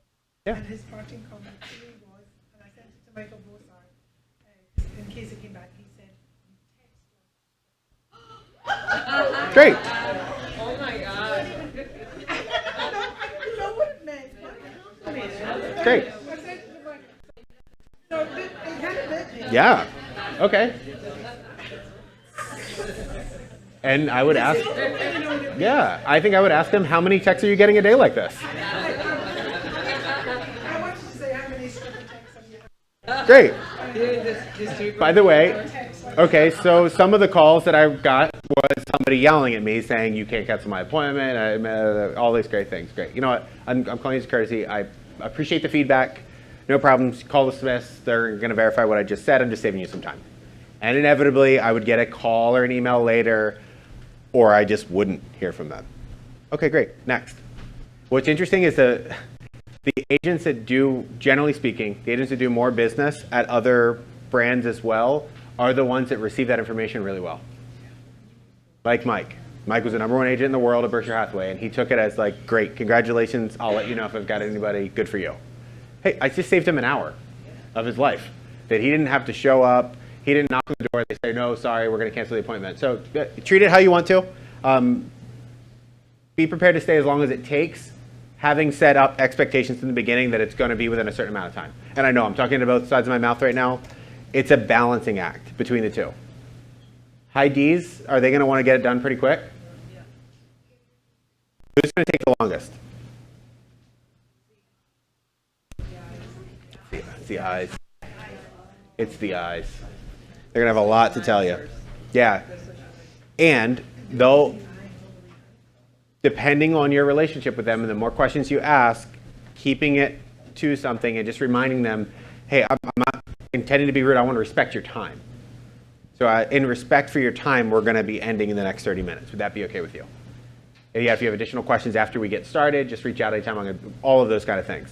What if they don't respect your time? Then it's been an hour and there is no end in sight and you're talking in circles and keep going. Your choice. What's that going to be like negotiating?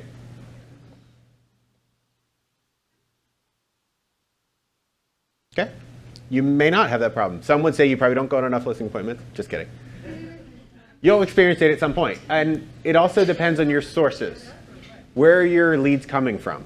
So if you go back to your lead generation and where your business is coming from, that may have an impact.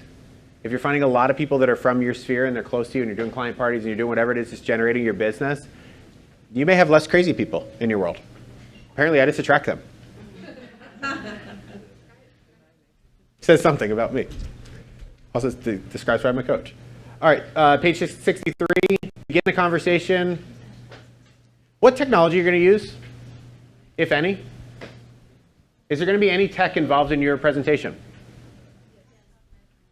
Your iPad? Okay. What else? Not one of these, apparently. This thing is just not happy with me today. All right. What other tech are you going to use? iPad? Laptop? Phone? Nothing? How many of you are using a piece of tech at your presentations or consultations? Some kind of tech. How many of you are not? Okay. Something to consider. Ask each other, what are you using that's working, not working? I explained to you why I did an iPad, because I didn't want to leave them with the actual MLS sheets. That was my choice. I don't know that I ever finished the very first story, my first listing that I didn't secure because the husband was interviewing with somebody else. They listed with the other agent and they took my price because I left her with all the information. I gave him a great packet. I had nothing else to do. It was my first thing. Craig was really busy with a lot of other clients. He didn't take the time to come up with a complete packet. He was intending to do a two-step approach where he was going to first sell himself and the services and second come back for pricing. I took the one-step approach and I did the second step for him. That was very kind of me. So I stopped doing that. Did he sell it? Yeah. Oh yeah. He sold it fast. It was 2005. He sold it really, really fast. And I learned a lot. It was an important lesson. It was expensive lesson at the time, but it was a lesson nonetheless. All right, page 63. I circled the word conversation. While presenting your materials, don't forget you're in a conversation. I might even edit that further.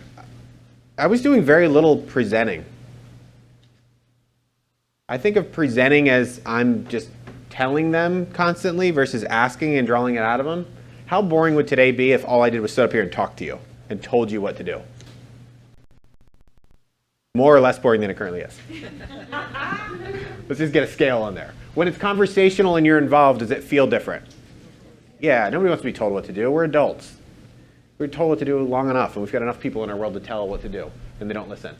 All right, we got all that stuff. Great. Page 65. I'm sorry, page 64 first, which is go three deep. We already talked about that. Why is that important? Why is that important? Page 65, prioritizing needs.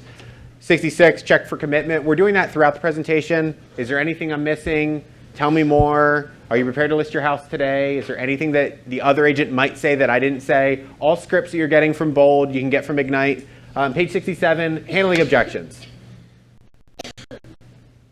Number one, be calm and logical. I would circle calm. This shouldn't be emotional. If you can get to the point at which you're prepared to not take the listing, like before you even enter the door, are you of the mindset that if I get this listing, I intend to take it today, and yet I'm also willing to not take it? Would you approach it a little bit differently? Okay, how do you get there?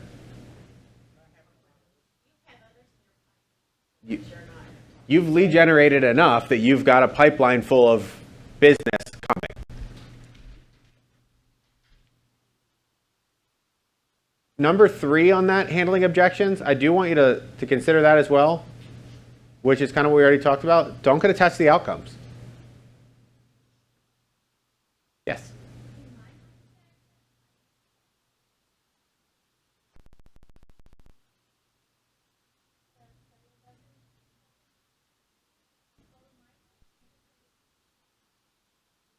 Okay, be willing to walk away at any time. And I know that's easy to say.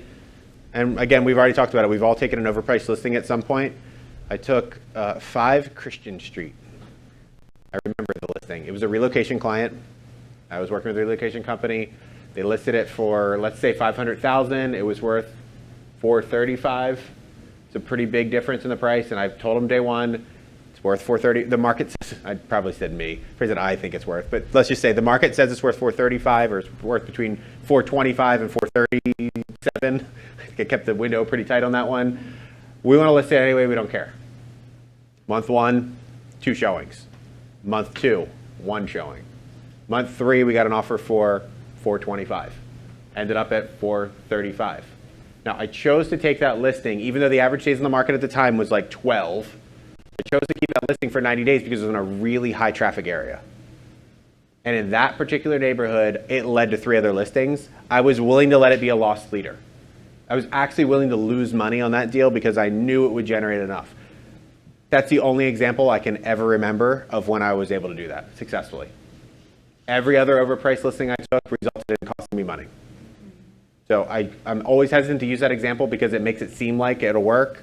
you probably have your example of the one time it worked, and there's probably 10 or 20 times where the overpriced listing actually just cost you more than it ever made you. Page 69, set and exceed expectations. Really going to a different remote soon. Set and exceed expectations, win-win, great, all those kind of things. What expectations are you setting?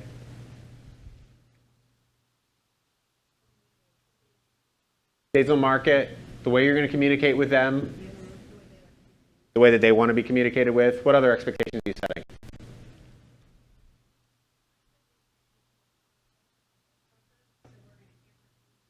Yeah, thank you for bringing that up. The first offer is likely to be the best offer.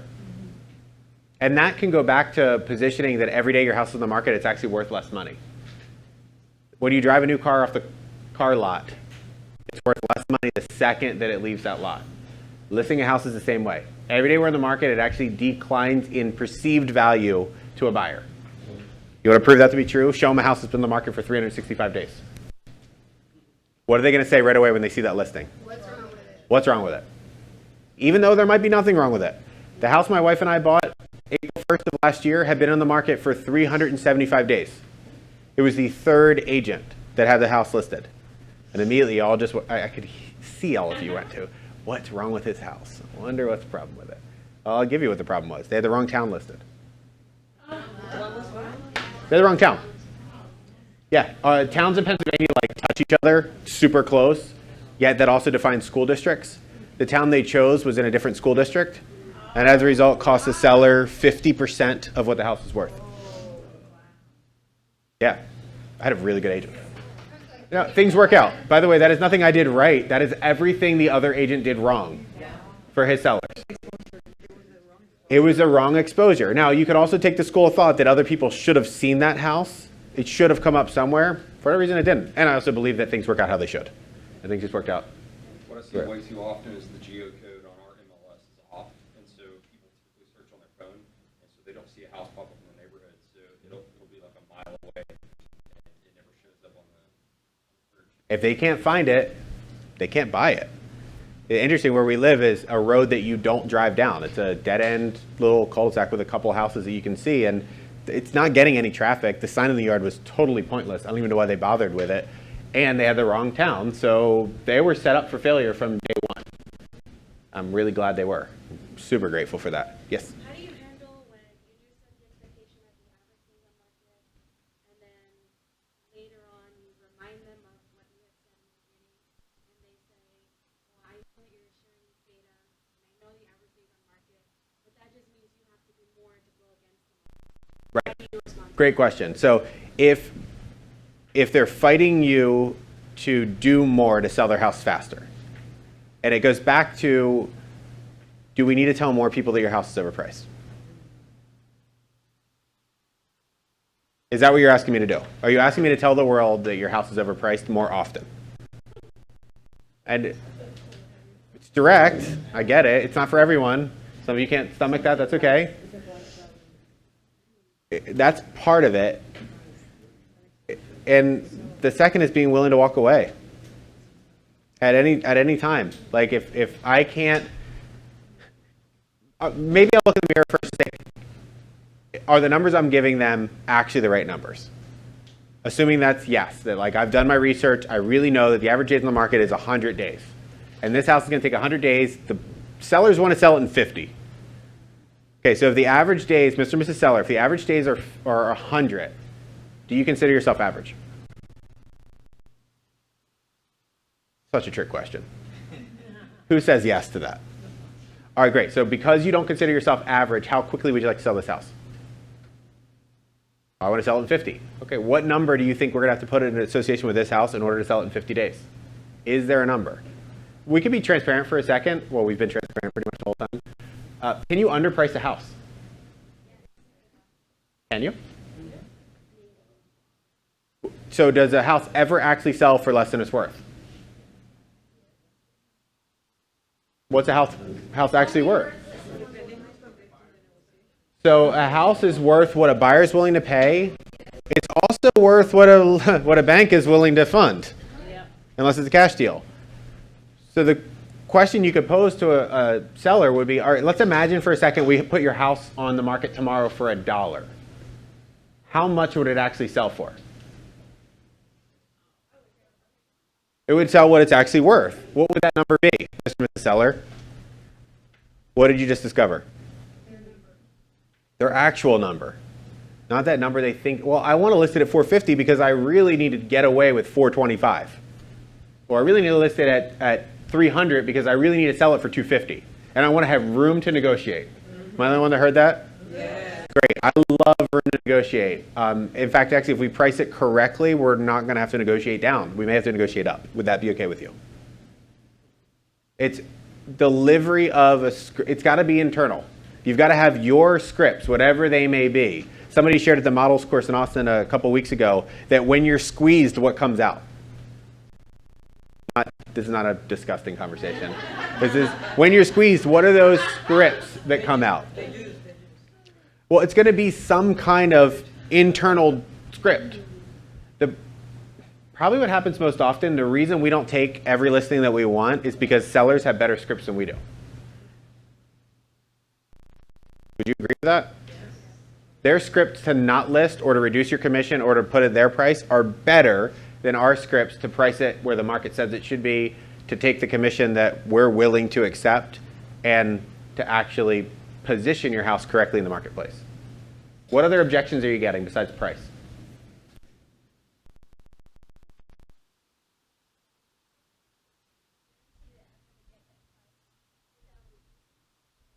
Great question. What I'm suggesting is the market suggests your house is worth this much money.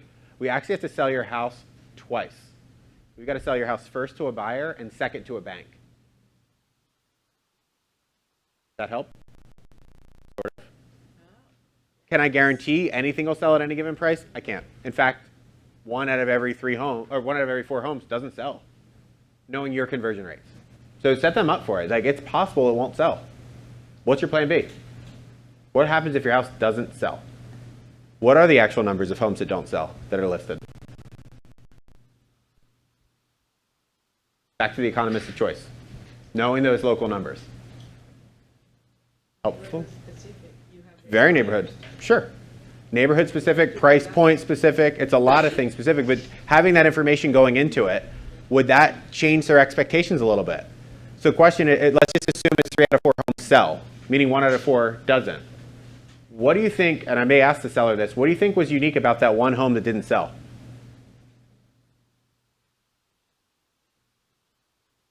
Probably only one word. Mm-hmm. Price too high. Because even at condition, at some point your house is worth something. What a great business we have that it never goes to zero. A house actually never goes to a value of 0. What other asset class out there is it that never goes to 0?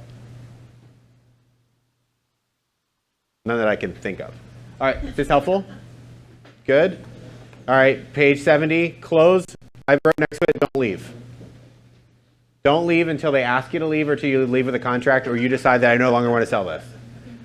Follow up, however you choose to follow up. Page 72, what did you take away from this chapter?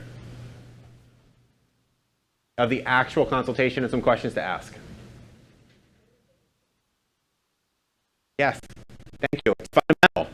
That's the goal. And I'm not intending to, you guys sell a ton of real estate. I don't want to lower the level of saying it can be this simple, yet it's probably an opportunity for all of us to tighten up what we already do. And it goes back to something we talked about already with mapping out your business. Have you mapped out your listing presentation or your listing consultation so that you could hand it to somebody else and they could do it on your behalf in your invitation? Joe. I realized that a lot. Mm-hmm. Right? And then when I get a question, I always get 95% of my always that one, right? Married, couple, now Mm-hmm.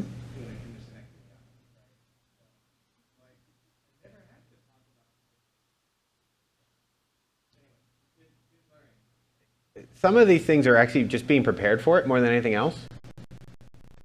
When you're really prepared for some of these objections, you stop getting them. It's bizarre. Like you can be super prepared for the commission objection, whatever that may be, and the more prepared you are, the less often you get it. You may be super prepared for the price objection, and the more prepared you are, the less you're going to get that. Why do you think that is? You're probably unconsciously addressing it as you're going through, and you're coming in confidently that they believe you know what you're doing, even though you usually do.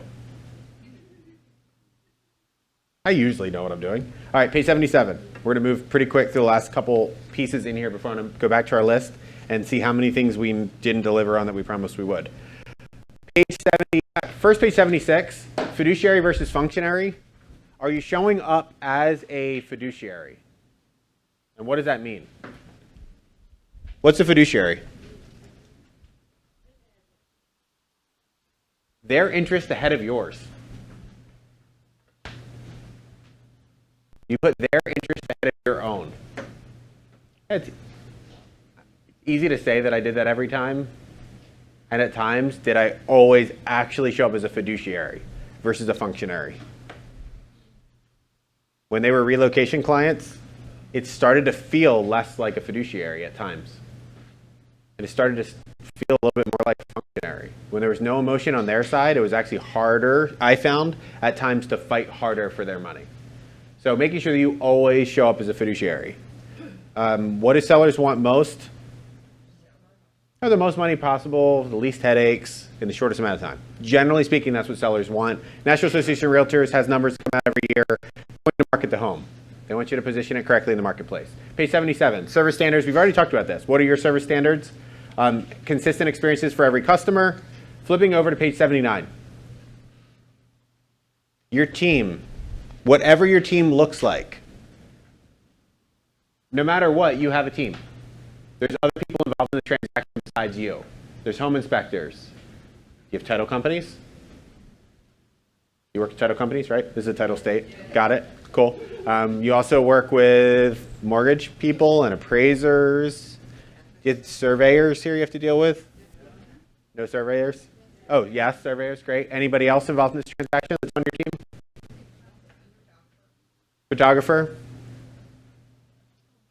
Home warranty? Maybe movers? There's a lot of aspects to this. Choose your team wisely. Build your business-to-business team that will service the clients at the same level you intend to deliver from your end. If they have a really bad experience with I'm going to pick on a home inspector for a second, with a home inspector, who does that reflect poorly on, even if they picked it? They still blame you for a bumpy transaction. In the back, yes?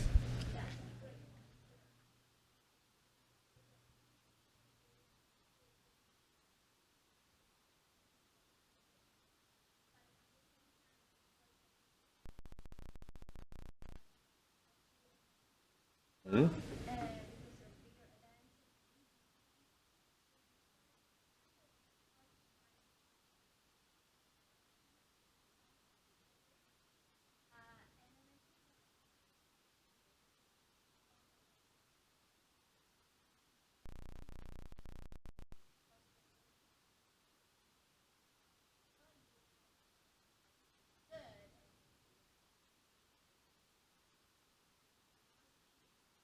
Yeah, it's a good question. What do you do if you recommend somebody? Best practice, if you can ideally recommend 3 people for anything. Here's 3 people that I've used in the past. Here's 3 choices. I'm told by attorneys that are compliance friendly or really focused on compliance, 3 is usually a safer number. If something goes wrong, they're going to name everybody in a lawsuit, in our experience. If you recommended them, so best practice, be consistent in what you do more than anything else. So if you have somebody in your team, I would always want to have, my personal opinion is 3 of them. Talk to your broker though and verify what your best practice is for your market center. Having 3 is usually a safer bet. Does that help? Sort of.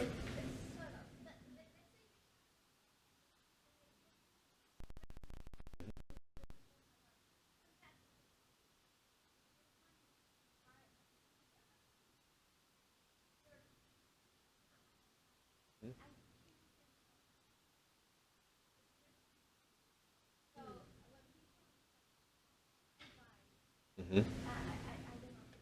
Yeah, so sometimes people have a bad experience even in a good place. It could even be a great referral, and they may have done almost everything right, and something happened that was out of your control, where they felt like they had a bad experience.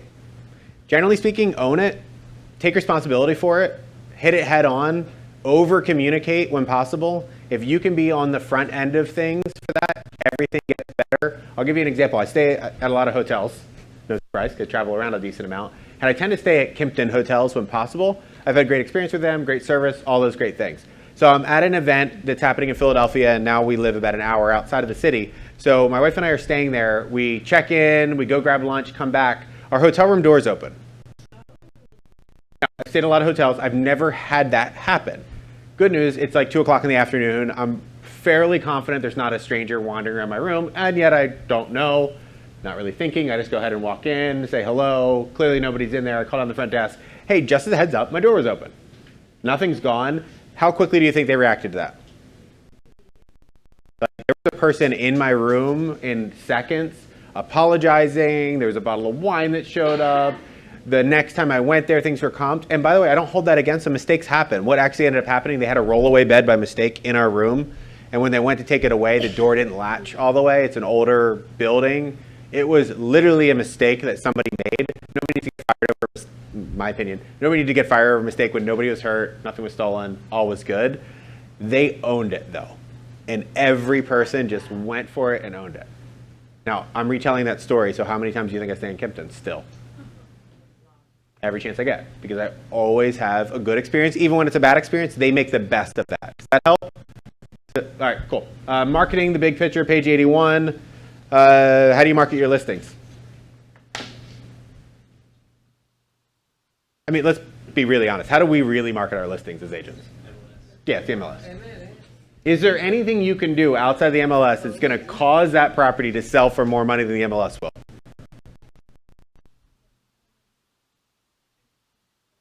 Okay. Lead generating or pre-networking. Lead generating for a buyer. Sometimes a broker's tour will help if it's a unique property that somebody actually needs to physically visit in order to understand it. Reverse networking, okay. Send it out to people. For the most part, it's going to come down to pricing. Marketing is going to become secondary.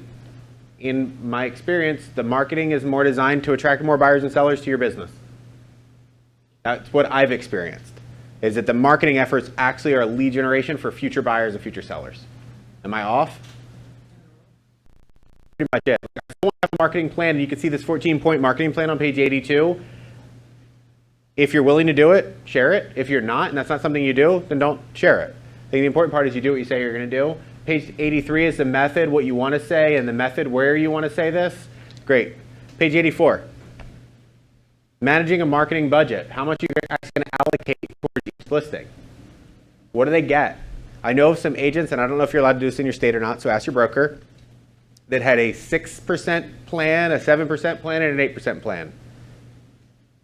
If you list at 6%, here's what you get. You list at 7%, here's what you get. You get at 8%, here's what you get. What do you think of that? I think it was Tony DeCello that changed the language. I don't know if you're allowed to do this in your state. So again, I'm not an attorney or a broker in the state or even licensed. He stopped calling it commission and started calling it a service fee. His service fee was 6, 7, or 8%. Now, I don't know what you're allowed to call it in your state. You may have to call it commissions. Again, I'm not the expert on that. But he called it a service fee. We're willing to pay service fees. Go buy a ticket to anything. Go buy an airline ticket. There's service fees. Go stay in a hotel. There's service fees. Go buy a ticket to the rodeo. There's service fees. For everything we do. People are used to that. They're not used to paying a commission. All right, page 85, staging. Great. Page 87, we're going to move through that. Pricing on page 89. We've already kind of talked about pricing quite a bit, right? Any questions on pricing? Are your brains getting full? Yeah. Okay, good. Supposed to. We talked about the market, talked about the window, chapter 5, offers and negotiations. I want to shift quickly into this list and see what we missed so far, because I am going to respect your time.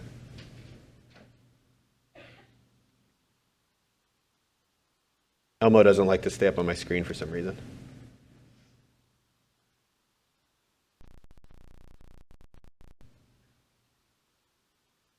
we talk about taking listings? I hope so, right? Oh, good. It's like, oh, I missed badly if we missed that part. Did we talk about some balance and ways to have balance? Yes. Did we talk about selling listings?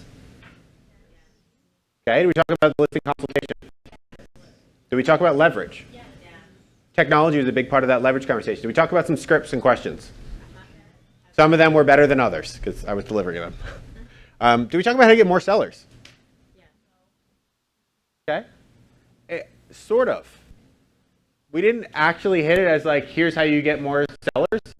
Although the best way to get sellers is to actually sell listings. I know that seems crazy. The best form of advertisement is a sold sign. It always has been and it always will be. Are you allowed to put sold signs in Texas? Yes. All right. I asked that question and I get some odd looks. In some you can't put signs. Great. City of Philadelphia, the entire city you can't put sold. The 6th largest city in the US and you can't put a sold sign. We can do marketing around it. Great. So telling your story is actually the way to get more sellers. The way to get more sellers is tell your story more often and have more people tell your story. Well, I listed another way that was maybe subtle was discovering who's going to be your migration patterns. Where are they coming from? Yeah, they're coming as buyers, but they become sellers. Buyers become sellers. So by focusing on other areas, you can become that strategic partner. I'm convinced that if you really look hard, you're going to find that people do actually sometimes leave Houston. Is it possible to get transferred from NASA here to NASA in Cape Canaveral? Did that ever happen? Maybe. Probably. Probably if we want to accept it, people do leave Texas. Texas is a really big place. They might leave Houston to go to Dallas. Or they might leave to go to Austin. Are there a lot of tech jobs in Houston? There's a whole bunch of tech jobs in Austin. So if there's any tech companies in Houston, I'd be willing to bet they're going to have a campus in Austin sooner than later. There will be a draw for people to go from here to Austin. And I don't think anybody in this room services Austin, correct? Okay, I'm going to give you a map if you. All right. You do? Cool. With an expansion team? No, we have Great. developers. Fantastic. You're doing listings there. Primarily. Fantastic. So you're going to find that you have business going back and forth. And hey, guess what? Everybody's found a referral partner for all the people going to Austin. Inside of our network, there's a lot of referral partners you can bring up. Last way to get more sellers, be nice. I know this is crazy. It's so rudimentary. Be nice to people. The nicer you are, it really, think about the top agents. They're just often nice. Or at least they were nice long enough to get to where they're at. Mike McCann is just, he's a nice guy. You want to hang out with him. He's also crazy. Yes. Yeah. Your reputation matters. Boundaries. How do you set up boundaries? I shared with you my voicemail. That was one way. Second way to set up boundaries is have a time in which you shut down every night. What time do you close your business every night? I think every phone at this point has a button called airplane mode. That is the only way that I've discovered that I can actually shut down. Because I don't know how to stop text messages from coming in. They still come. They're coming right now. They constantly are sending text messages my way, and that's okay. Can choose to ignore it or not. So airplane mode works. For those of you that say, well, I can never put my phone in airplane mode, then just turn off the ringer and turn off the vibration. And put it somewhere where you won't see it. Like, really be present. That makes a big, big difference. If you can be present wherever you are, you'll get more business. When you end a relationship, when it's no longer productive. Yeah, so if you're heading in that direction and you know you're heading in that direction and you've got like Stockholm syndrome with your sellers, you feel like trapped to your sellers, like you can't leave them, what's it costing you? So if you stay with sellers too long and they're not taking your advice and they're not taking the market's advice, they're actually costing you money. Or you're saying your time's not worth anything. Somebody said that hurt. You didn't say it out loud, but your brain definitely said that hurt. You just said your time's not worth any money by sticking with them. And your time is. So stick with what you need to build your business forward. That leads right into firing clients. Luxury, did we talk about luxury? A little bit, here and there. I'm going to give you be really, really extra transparent. Luxury sellers and traditional sellers pretty much are the same. Now, sometimes they demand extra things because they've been told that they should have extra things. So you may have a luxury package. Does luxury have a different commission split here? Or commission still 6? And we're not commission fixing, but we're just talking typically 6 or 7 you're seeing for luxury deals? Okay. So make sure that you have an outline of what you're providing your luxury clients. The number one thing I see in addition to services is some kind of concierge service. And that's usually in the form of either a team member or a company or two that you'd recommend. That is what we defer to as just concierge. And that helps them with the little things that they need to deal with as they look to move or anything else. In my own experience, luxury all starts with the expectations, just like a traditional client. And it's outlined with, here's what I do for my luxury clients. How different do you think it is from what I do for my other clients? Honestly, it isn't all that much different. It does come down to setting those expectations, though, and then exceeding those expectations. In my travel experience, there's few things that are more frustrating when they tell you you've been upgraded at a hotel, and then you go into your hotel room and it's the exact same room that you know you would have gotten already. Like, don't set up an expectation and then take it away. I stay at this hotel a lot. There's one hotel in Austin that I stayed 42 nights last year and the year before. They send me a Christmas card, handwritten Christmas card to my house, which is really great because then my wife knows that I really do go to that hotel every single time. I am actually showing up for work. They always exceed my expectations. 100% of the time. There's never been a time in which they say, we've done X for you and it hasn't happened. I'll only stay there. I'll pay more money to stay at that place because it's a higher level of service. So the point of that is there's lots of choices that your sellers have. Position it so that they have no choice but to use you.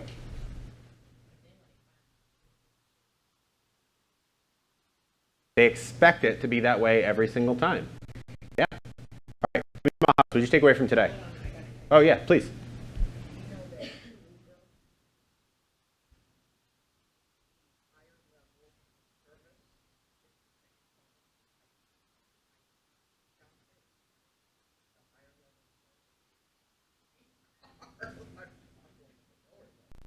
It is often the same car. You pay more for the same thing. Yeah. You see that a lot. All right, give me 3 things that you took away from this today. You've been gracious with your time and spent 4 hours with me, which I don't even understand how you did that. You deserve a plus for that. Give me 3 things you took away from the session today. Sorry? Go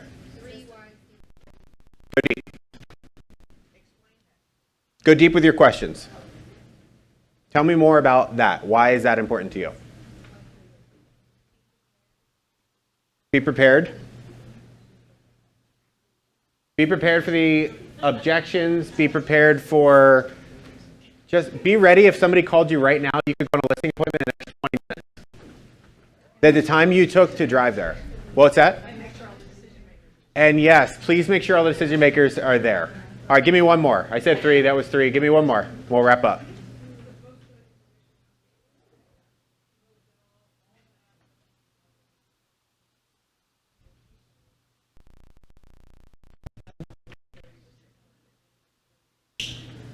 There's a reason we spent almost 3 of the 4 hours on the pre-part. That's where all your money is made, in the pre-listing part. The actual listing of a property and everything else becomes so much easier. You've still got, like, I don't know, 100 pages of materials. Go through them. Leverage technology. If I can help in any way, I'll be here for a little bit. I'm happy to do anything I can. Thank you so much for having me. You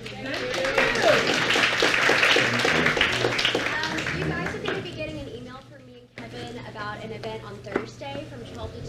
If you're interested. Oh, my pleasure. My pleasure. Thank you for having me. 8 minutes away from here. You have to RSVP or else they will not let you in.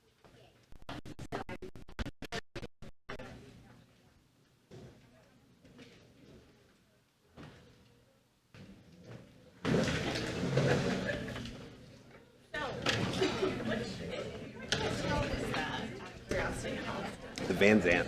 Huh? The Kempton Van Zant. It's on Rainy Street. I'm staying downtown at the Residence Inn or something like that. Yeah. I came in a little bit early, and I'm going to teach in the Woodlands tomorrow, so I just kind of picked a center location that was easier. So it's been great. You know, I'm sorry, I didn't get you. Tim, Tim?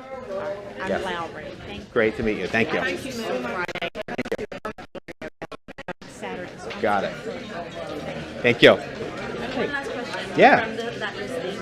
I am at a point where I need to walk away, but before I do, how else can I word this question to that same seller where right now she's like, well, counter at some ridiculous offer that they got that was like almost 90,000 less. Counter at 355, but this 10,000 she's had it at. I've already had this conversation twice with her. I said, I'm just trying to understand how you're thinking. If you're willing to take, what I'm hearing is that you want to sell the property and that you're willing to take 355. Is that right? I think that's right. Yes, and I said, so if that's the case, why don't we adjust the price on the market so that all potential buyers versus you putting all your eggs in one basket? Yeah, and then She's we'll not also, getting it, so I'd say how that else do I word it? we're going to tighten up our negotiation range. So if we put it at 350, we're going to stick to that number. Okay. What's their the holding only cost? other That's way. it. Yeah, and there's a holding cost every month that they wait. Yeah. What's it cost them to hold the property each month? I don't even know. I guess I can Find out. ask her. Yeah, so we don't you this much more. Wouldn't we be better pricing it today at the right number so that you can get what you want? So what do I say exactly, like right now? She says counter at 355. So what can I say to bring back up? So I would say do it, counter at 355, Yeah. and then bring back that response to her Okay. and say, okay, what's it costing us each month by keeping this property on the market? And then you can calculate what it'll cost if it's another 60 days. Okay. It might be a couple $1,000s more. Probably is. Yeah. So why don't we not wait another couple months of spending thousands of dollars and find somebody that's willing to take the property right now at this price? Okay. And if not, then. Don't be afraid to walk away. Okay. And then where do I like, is there a template? A pre-listing packet? There is. So if you actually go, there's a full listing consultation. Oh, I should turn this off because I'm talking really loud. There's a full